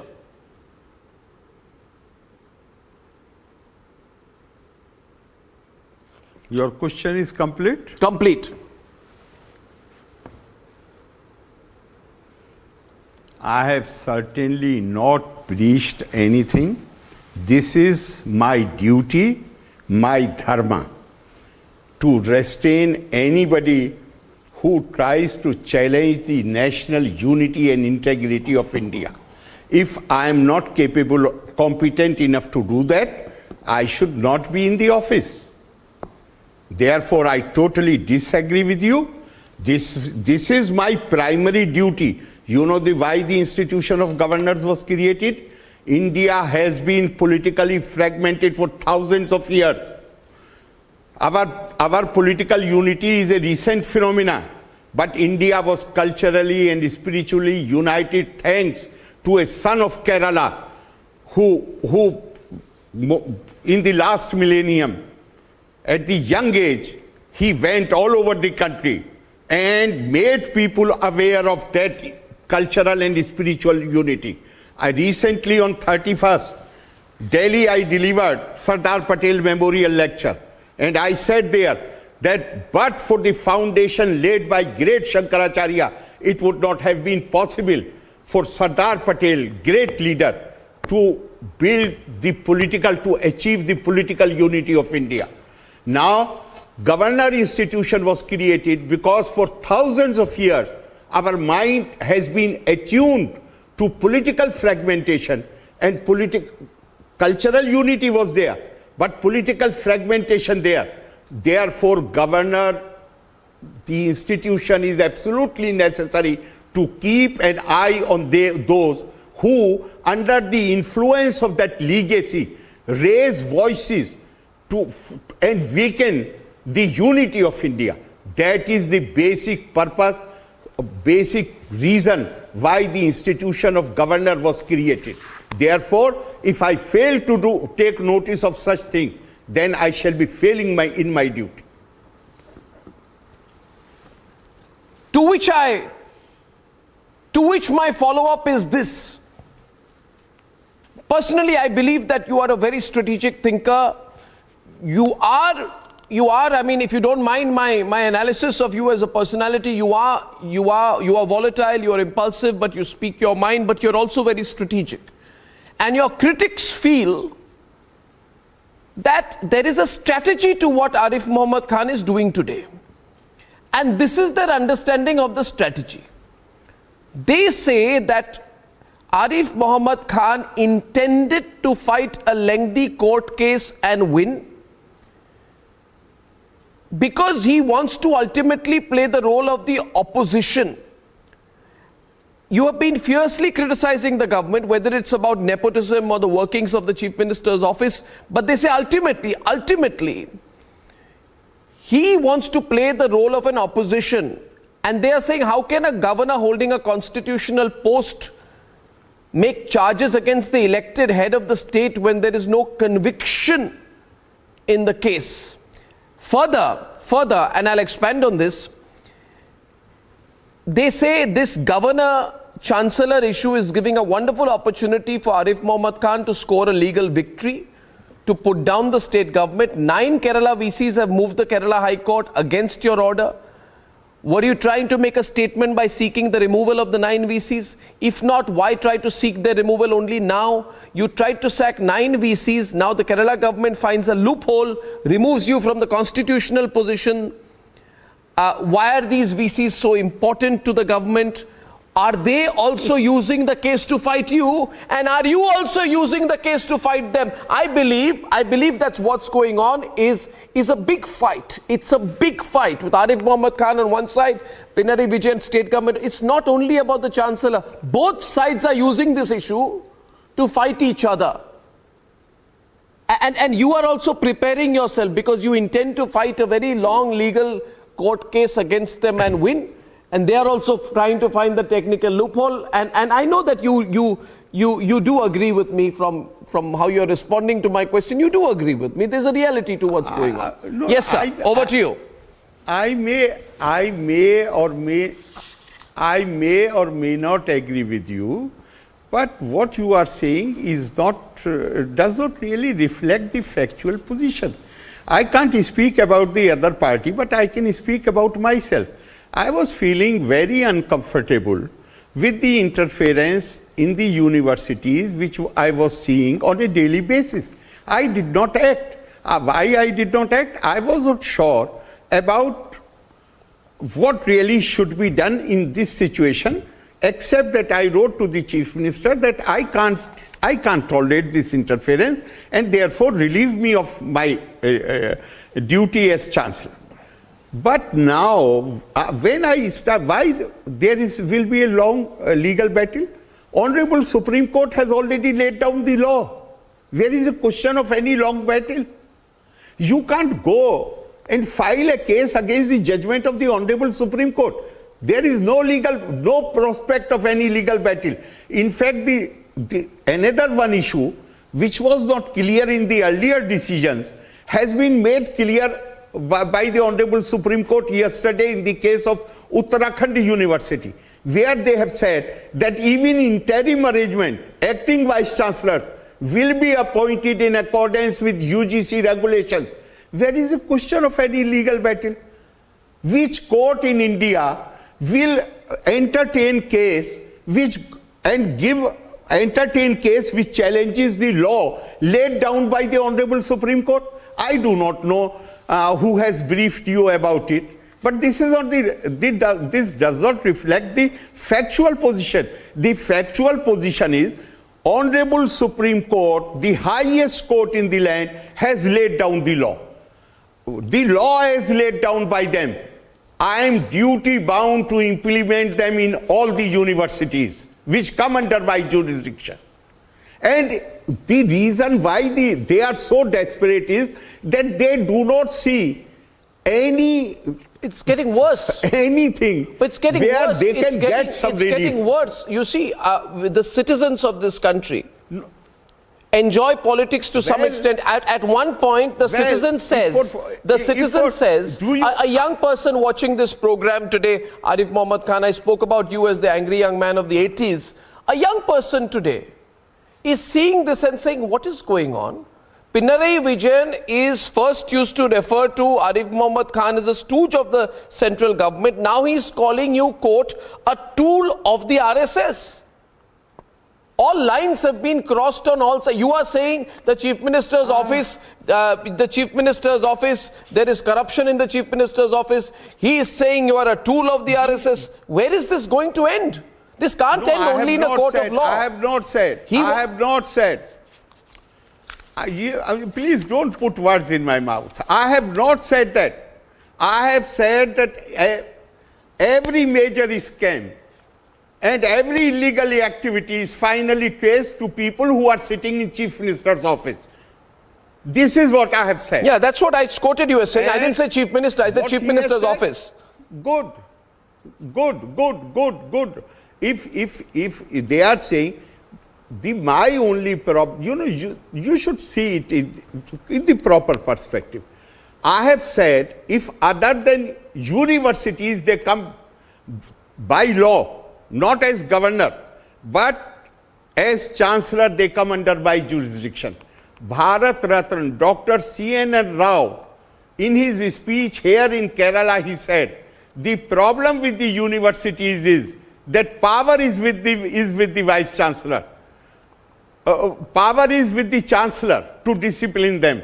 But because he is governor, therefore he avoids interfering.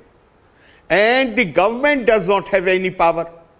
So government uses its influence to make them do what they want them to do. So please try to understand. I have already said, if other than universities, I have tried any interference anywhere in the administration, you give one instance and I shall resign. They are not able to. They want you to resign. Isn't it obvious to you, Mr. Khan? Mr. Khan, now that you've used the resign word, I'll say it clearly to you. They want you to resign. They don't want you in Raj Bhavan. Isn't it obvious to you? That position cannot be. My God, that position, as long as I am governor, the law says the governor shall be chancellor. He cannot resign.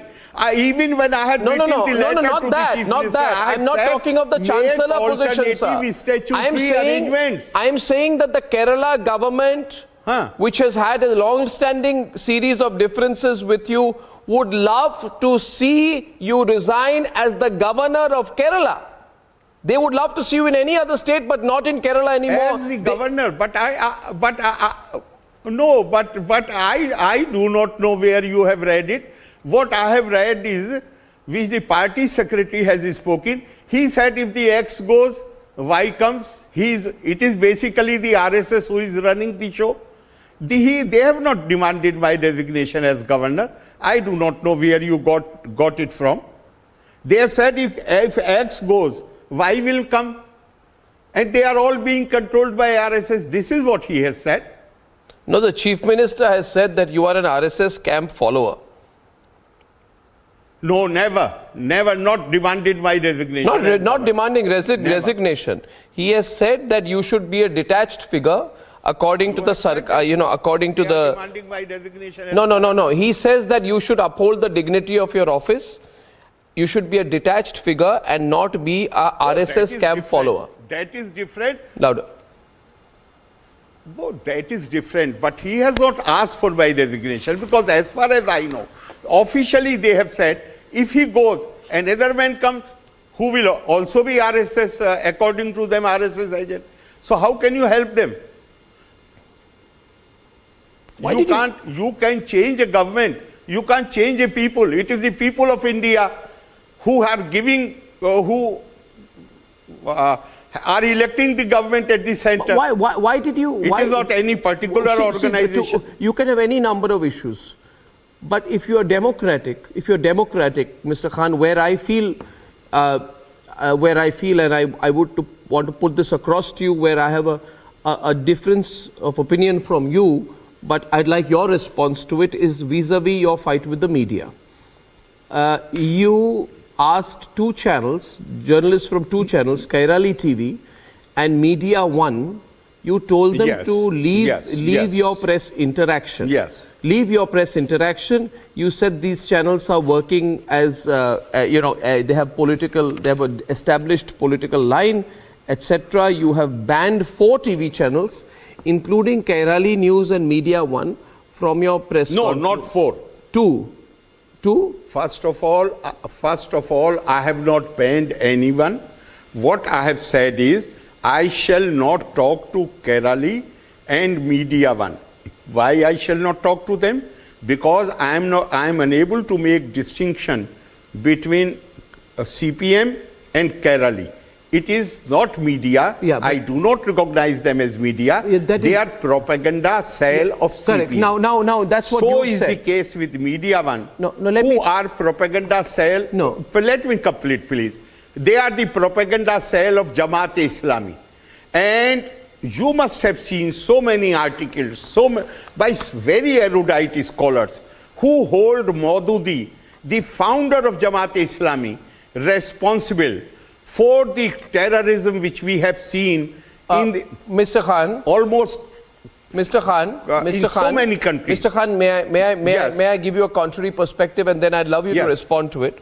See, Mr. Khan, fact of the matter is, any channel operating in our country gets a license from the Ministry of Information and Broadcasting. The right to broadcast is given after due checks by the government of India. If anybody wants to ban a channel from broadcasting, it has to be the Ministry of Information and Broadcasting, which must take away the license. Now, where my disagreement with you is this. Any individual, an institution, a constitutional post like yourself or a political party, when it denies access, if you don't want to take a question, you don't take a question. But where I think what you cannot do, and where I would again like to tell you where I feel that you may have overstepped, is where you say, I will not allow you. You can't deny physical access to a reporter of any channel. Allow them to ask the question. You may or may not choose to respond, but I feel, and I'm telling you this, please don't think I am not I don't agree or disagree with channels individually. I don't agree with many other channels who are operating right now. They don't agree with me. But I always say one thing. I said the weakness of the Congress party, which I colloquially call the Vadra Congress, is that they deny entry to a Republic TV reporter into their party office. I feel that's undemocratic.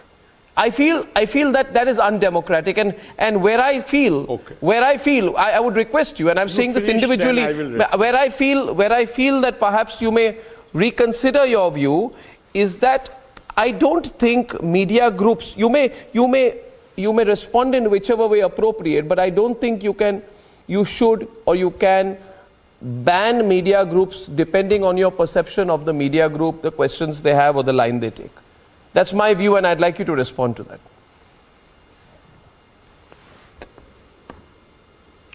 Well, who am I to ban any channel? I can decide about myself, whom I want to talk to and whom I don't want to talk to. And the reason is that the Raj Bhavan puts out a tweet, and the Kerali replaces the words. The PRO of the Raj Bhavan calls them and says these words which you are using are not part of the tweet.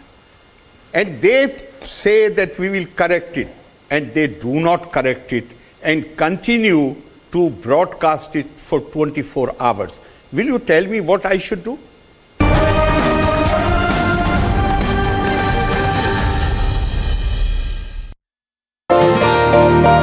To 40% of the people who didn't even know they had diabetes had soaring sugar levels. To help India beat diabetes, BITO has collaborated with Lions Club International to conduct diabetes screening camps all over India to create awareness and control this silent epidemic. आपने sugar check की क्या? Get your diabetes care program with a free Beto glucometer. Give a missed call on 740-1100. From the first rally spot of Anurag Thakur, this is Shimla Grameen. People here, women, children, youngsters, elders have come out. First time I'm seeing early in the morning. Tipu Jayanti celebrations, there has been a low-key response for this entire celebrations in the Hubballi Idgah Maidan. The BJP is taking out a massive protest outside the corporation demanding resignation of the mayor of Thiruvananthapuram. Who is responsible for this showdown between you and the Chief Minister? Let us put things in a proper perspective. Government is responsible for running the business of the government, and governor has been entrusted with the duty, obligation to run the university. Honorable Supreme Court has laid down the law. Now I have a duty not only as Chancellor but even as Governor of the state.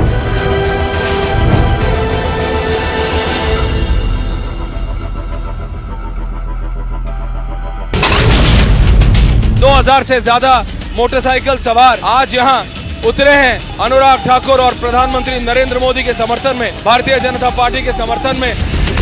Property of the Jamaat Islami that has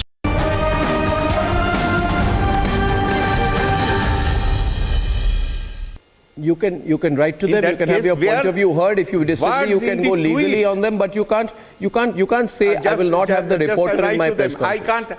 I can't. Sorry? You can't say I won't have the reporter of this channel which is accredited allowed into my press interactions. That is. Well, that may be your view. Yes. But if somebody replaces the words in my tweet, I am not going to talk to them. It is secondly, I have not called any press conference. They are requesting to meet me. I will meet persons whom I feel that I don't see any chance of their distorting what I say. I have not called a press conference. They are sending requests, and I am saying to you, I don't want to meet. What is wrong with that? Okay, let's say, okay, see, I'm only interviewing you, but let's say that let's move on from this saying, with my also saying that individually, I'm not in agreement with you on this, but I want to go to my next question, which is very specific. In this last 5 to 6 minutes of the interview, I want to go very specific with you. And my question to you is, will you or are you at any point of time thinking of stepping down as governor? You've been in the Congress party formally for over 5 years. You said that you were sticking to your moral stance when you which you publicly took in Parliament over the legislation overturning the Shah Bano judgment. You did not think of your position. Yes. Or you took a moral stance. People were shocked. You staked your political career. Right? So are you ready to step down as governor if it comes to it? Why? Do I face any moral crisis today? What is the crisis today before me? Complete and absolute disagreement with the state government, real issues, day-to-day functioning. So? Not smooth. It is not question legal of battles. disagreement. It is not question of disagreement. No, it is not question of this. There is no legal battle. That is only somewhere stuck in your mind. There is no legal battle. Law has been settled by Honorable Supreme Court. There is no greater court or authority. The only thing is, I do not intervene. I do not interfere with the administration. They have no business to interfere in the universities. The Honorable Supreme Court has clearly laid down, they don't have anything to do, even in the matter of the appointment of the Vice Chancellors.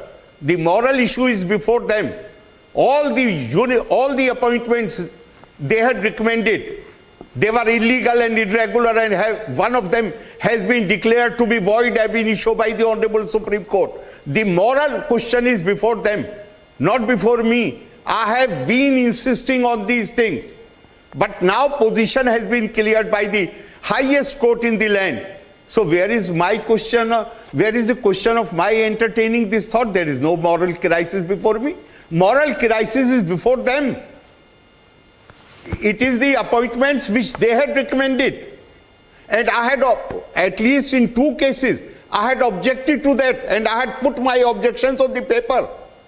And they have been upheld by the Honorable Supreme Court. I do not know where you get this idea from. No, please do not forget Professor C.N. Let me complete. Professor C.N.R. Rao has said that bright students of Kerala, after 10+2, they migrate to other states.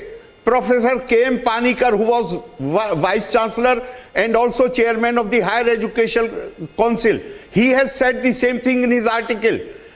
And Professor Rao says that research in Kerala universities has come to a standstill because of this migration. Why migration? Because the young people in Kerala feel that all positions in the universities and under the government have been reserved for the CPM cadre and their relatives. Okay, so here's one thing. Come and see Trivandrum today. No. See the streets of Trivandrum today. People are on the road. The corporation has asked the party secretary. They have said 295 positions are vacant, temporary positions, and party secretary is being asked to send a list of persons who can be appointed against those posts. So, Mr. Khan, obviously you feel that the government is not doing its job. There is no moral crisis before me. You feel there is corruption. You feel there are illegal activities. So the government why is not I should fulfilling its resign? job. No, but then why I should resign? Does this government have your confidence? So because of their failure, I should resign. Does this government have your confidence? No, I am asking you because they have failed. No. But does this government have your confidence? No, the question is my confidence. Let me reply. You have asked this question 3 times. Let me reply. My question is all dependent on, as far as the Chief Minister is concerned, as long as majority is there and majority has confidence in him. I have said it earlier also that if I feel uncomfortable with any decision of the government, my duty is to let the people know. Not that I will act against him. I will not act against him unless the constitutional machinery collapses. Do you think the government will seek a recalling of you as the governor? Because on the 24th of October in a press conference when Pinarayi Vijayan was asked about the government taking steps to remove you from the post, he said, and I quote, "If needed, the government will go for such an option." Now in Tamil Nadu, the DMK has already written to the president to recall Governor R.N. Ravi. Do you see this situation in Kerala as well? I treat these comments with the contempt which they deserve. Let them do. Who am I to stop them? But these threats cannot stop me from performance of my duties. That is absolutely clear. And now that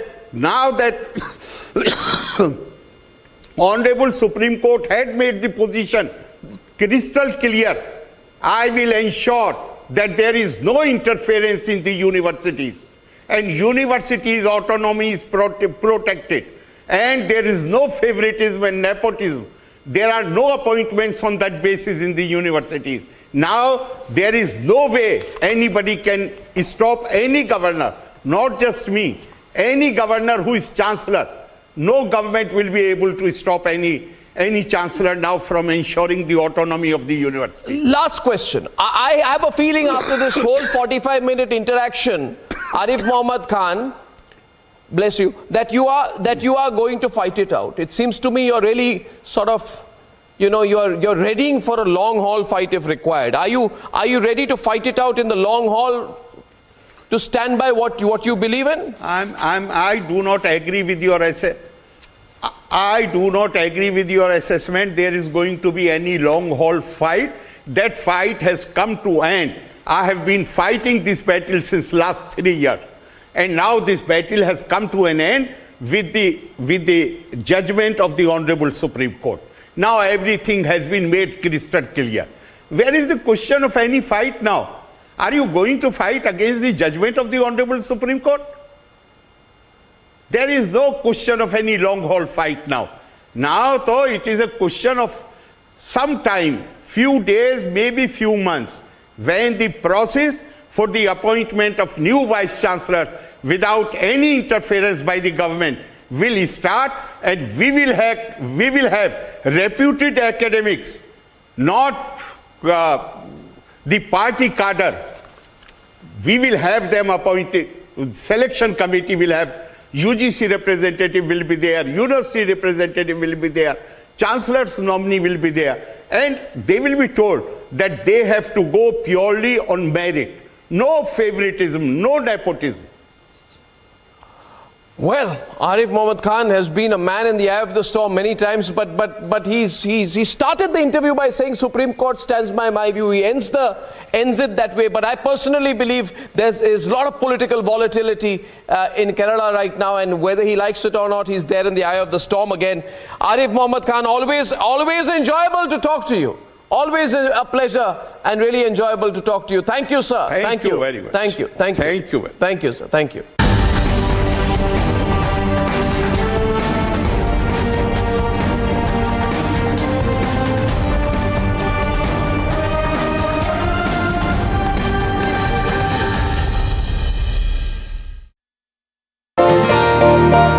To 40% of the people who didn't even know they had diabetes had soaring sugar levels. To help India beat diabetes, Beto has collaborated with Lions Club International to conduct diabetes screening camps all over India to create awareness and control this silent epidemic. आपने sugar check की क्या? Get your diabetes care program with a free Beto glucometer. Give a missed call on 740-1100.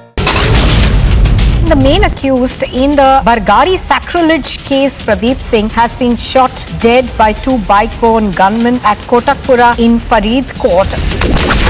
3 arrests have been made, 2 Jaish-e-Mohammed terrorists and 1 of their helper. Big success for the Jammu police as they have busted this major terror module. This was the tanker that was being used by the Jaish-e-Mohammed terrorists to sneak into the weapons from the Jammu to the Kashmir Valley. So the Chief Minister has said that you are an RSS camp follower. He has said that you should be a detached figure. He says that you should uphold the dignity of your office, not be a RSS camp follower. You can change a government. You can't change a people. It is the people of India who are electing the government at the center.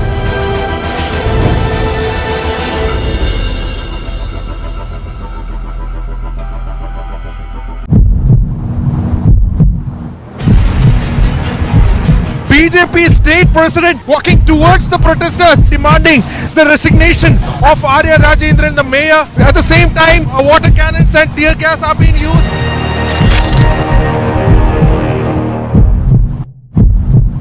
They want you to resign. Isn't it obvious to you, Mr. Khan, now that you've used the resign word?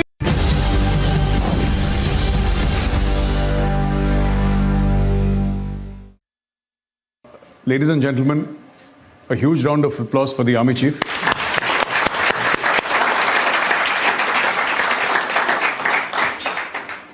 When we were playing this video, a lot of people said that, can we have the video? So yes, I'll WhatsApp it to you.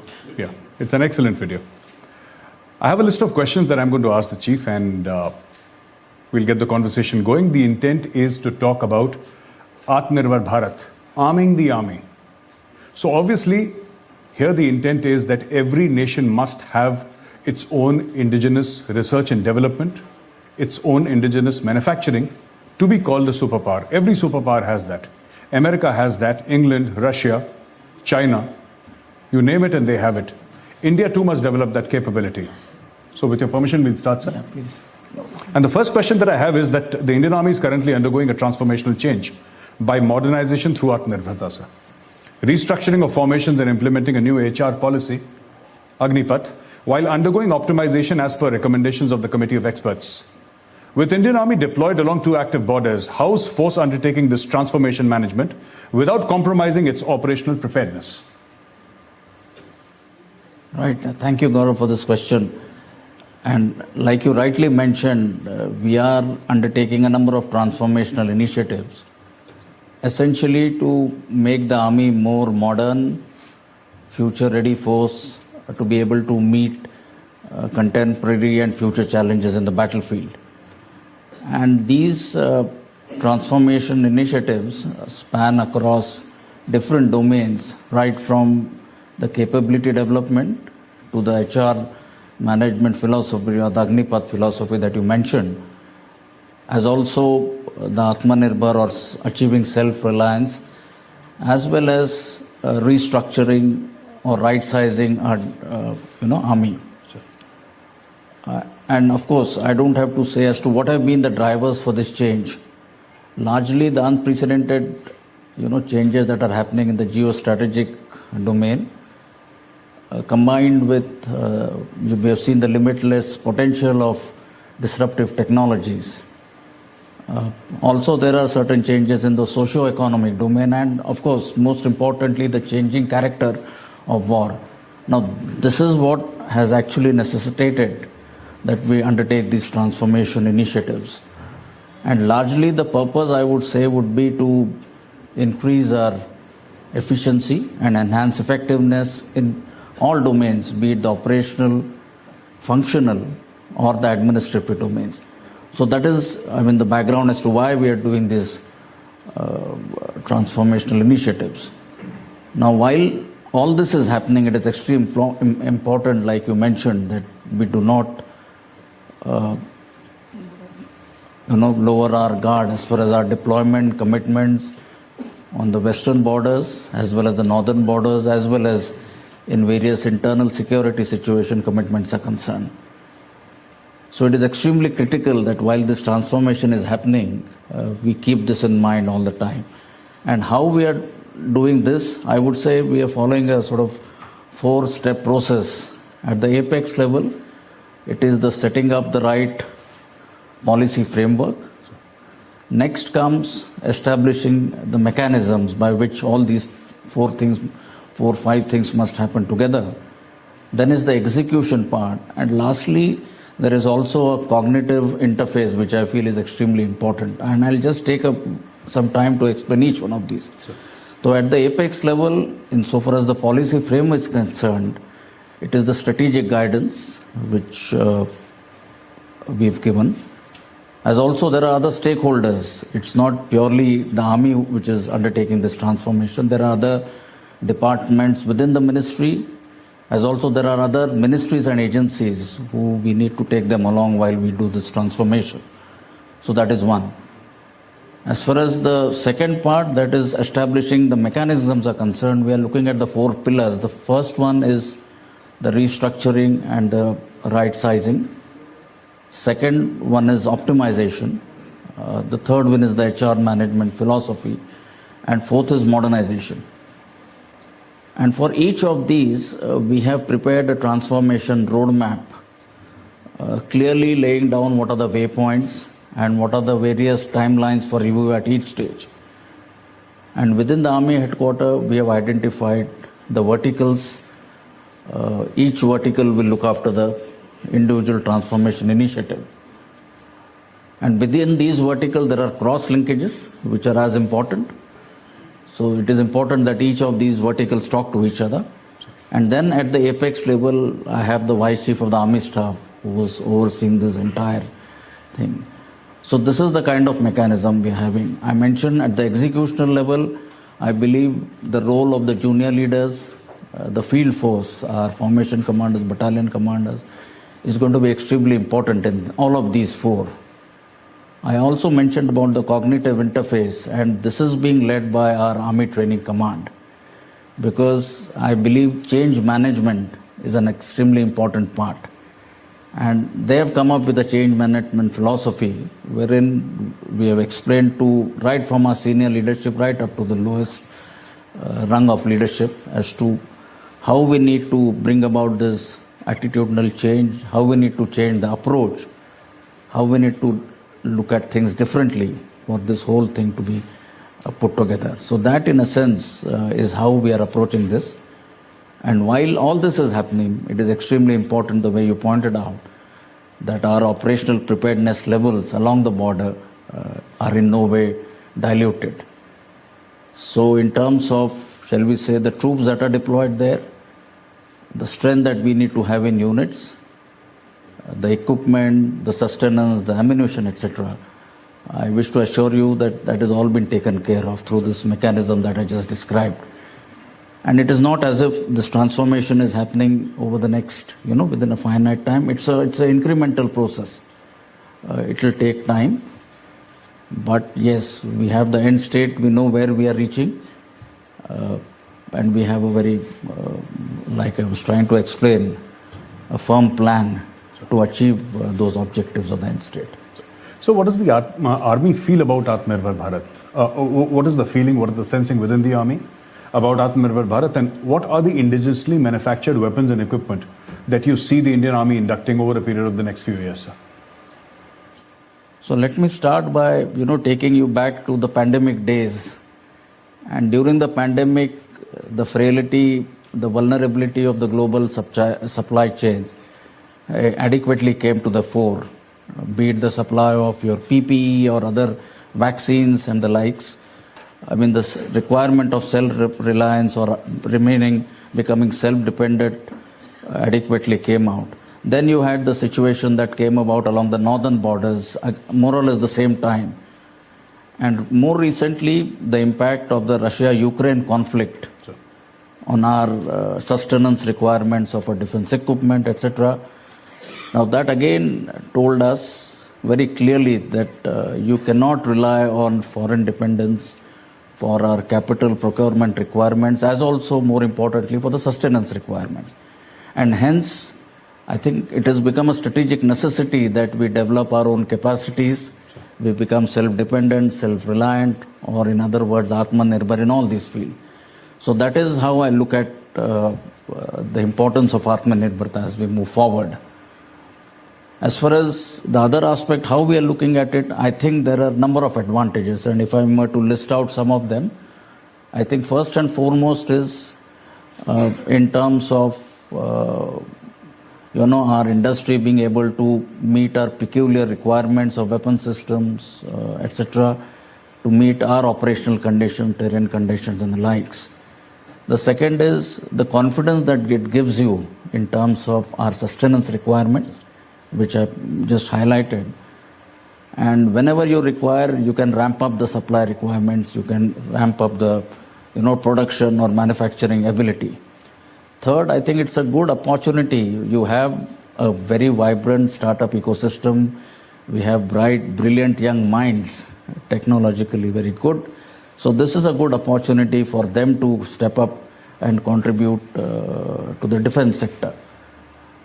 Fourth, I think it is also a matter of great pride and ownership. After all, if you have a soldier who's utilizing or he's armed with a equipment or a weapon system which is indigenously manufactured, so there is that fourth aspect of it. I visited some of these industries, big and small, and I think the kind of manufacturing facilities they have, kind of research processes that they are undertaking, it gives me great confidence. And they have been able to deliver. Most of them have stepped up to meet our requirements. So I think in terms of Atmanirbharta, as far as Army goes, I think we are fully convinced. And we are doing our part, we are playing our role proactive.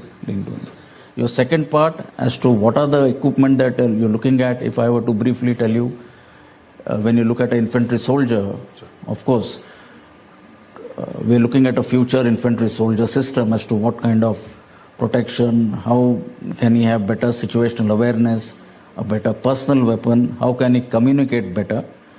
So this as far as the infantry goes, and other long range of small arms weapons.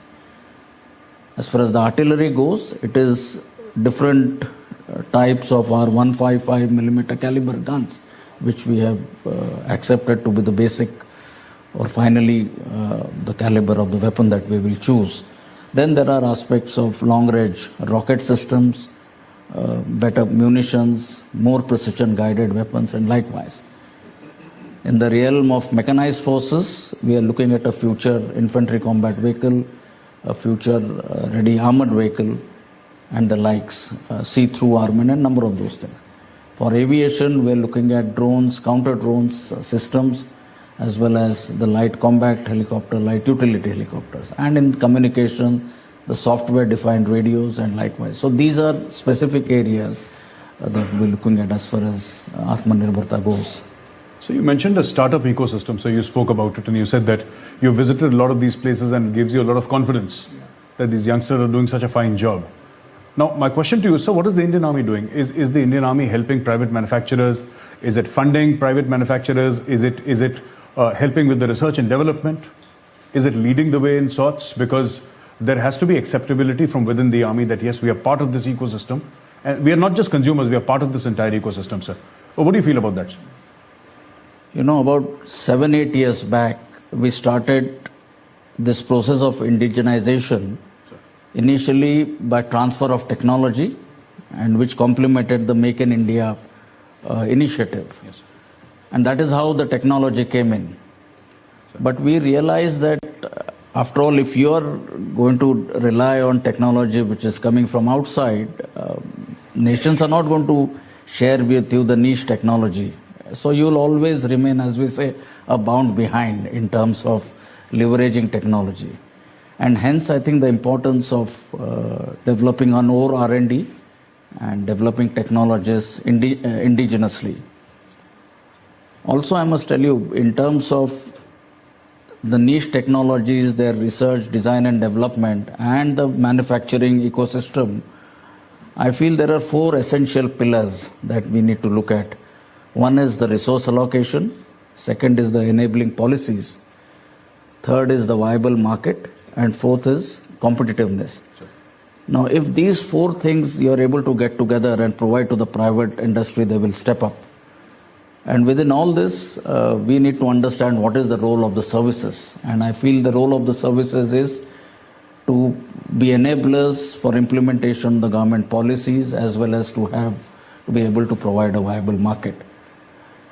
In terms of private industry and the hand-holding, I'll give you about 5-6 bullet points as to how we are doing it. One, of course, is we're looking at a concept of spiral development. So initially you give a requirement, and subsequently, even if, let us say, industry is not able to reach up to that, so we look at a spiral development. At each stage, you look at better outcomes or better performance. We are also very proactively engaging with all the premier academic institutes in our country. We have about 20 projects going with them, for about 60 odd crores. We have an Indian Army cell currently, which we have set it up in the IIT Delhi. And we plan to set up these cells next in IIT Kanpur and the IISc Bangalore. because the aim is then to pick up on the technologies where these academia and these young brilliant minds are able to contribute and meet our requirements. We have also been helping the private industry in a number of other ways in terms of providing them the trial testing facilities, providing them our equipment for undertaking trials. Then there are these IDEX Innovation and Defense Excellence projects. Currently we have, I think, 40 of them, where almost 182 industries have taken part. And then there is the Technology Development Fund with the DRDO. We currently have, I think, 6 projects, again, about 60 to 70 crores. So this is how this entire private industry, and this is how we, and so now we are looking at the relationship between the industry and the military or the army, not as a buyer-seller relationship, but more as a partnership. I mean, that is what my purpose has been, and I have been trying to explain to my sort of leaders. And I also believe in another thing. We now need to indigenize to modernize. Because indigenously we do have all the technologies, right, from maybe 5G and what have you. So there is potential. It's all here. It is critical for us to be able to synergize and come up with these models as to how it can be then put to good use to meet defense requirements. Sir, I'm going to ask you a question about the Ukraine-Russia conflict, sir. And much of the held beliefs, which we thought were true over a period of decades, this war has completely smashed them. Like, for example, we never thought that a war in this day and age will last for so many months. Absolutely. It started off in the month of February, sir. It shows no sign of ending as we speak today, sir. And so many other things like massed artillery and these tank warfare. We thought these were things of the past. We thought these were remnants of the Second World War. That was the thinking, sir. So what are the lessons that we have learned from the Russia-Ukraine conflict? So what are the lessons for the Indian Army? Right, so we've been following these developments very closely, and to my way of thinking, there are lessons right from the tactical level to the strategic level that we need to, that we can learn. But we have to see their relevance in the Indian context, and it will not be correct to blindly extrapolate them and apply them in our context. Insofar as the lessons are concerned, I think one of the most important lesson is that the hard power will still continue to be used by nations where other means fail to achieve their national objectives. The second, like you mentioned, there was a belief that the conventional wars are a passé, but that doesn't, it has, I think, disproved this hypothesis. The relevance of land power, perhaps, or the primacy of land power, again, I feel is something which has been, adequately brought out in this war. In terms of grey zone, I think that is a strategy of choice for certain nations to achieve their national objectives, especially with the deniability. It is also an alternate strategy wherein you can utilize both non-kinetic as well as kinetic means at a sub-threshold level to again achieve your war aims. So these are some of the major lessons. Insofar technology infusion is concerned, you rightly mentioned, you had drones, counter drones, you had cyber warfare, you had space, the communications. So there are, in these domains as well, there are a number of lessons that we need to. But perhaps the most profound lesson for us will again be the importance of being self-reliant to reduce dependence on global supply chains and outside import for meeting our defense requirements. So these are some of the lessons that we are closely looking at, besides lessons applicable to each arm and service. So my next question to you is, sir, what is the situation along the northern borders as we speak today, sir? We've been facing stress there for some time, sir. And there has been a face-off with the PLA. And the Indian Army, of course, acquitted itself wonderfully, sir, most professionally. But what is the real situation along the northern borders, and have we transitioned to a winter posture? Right, so In a single sentence, if I were to describe, I'll say the situation is stable but unpredictable. Right? And you are aware of the ongoing talks right at the political, diplomatic, at the military level which have been going on between the two sides. You are also aware because of these talks we have been able to find resolution in 5 out of the 7 friction points which were on the table. And it is for the next 2 friction points that we are attempting to find resolution. And the 25th round of the WMCC which took place on 15th October, I think has set the stage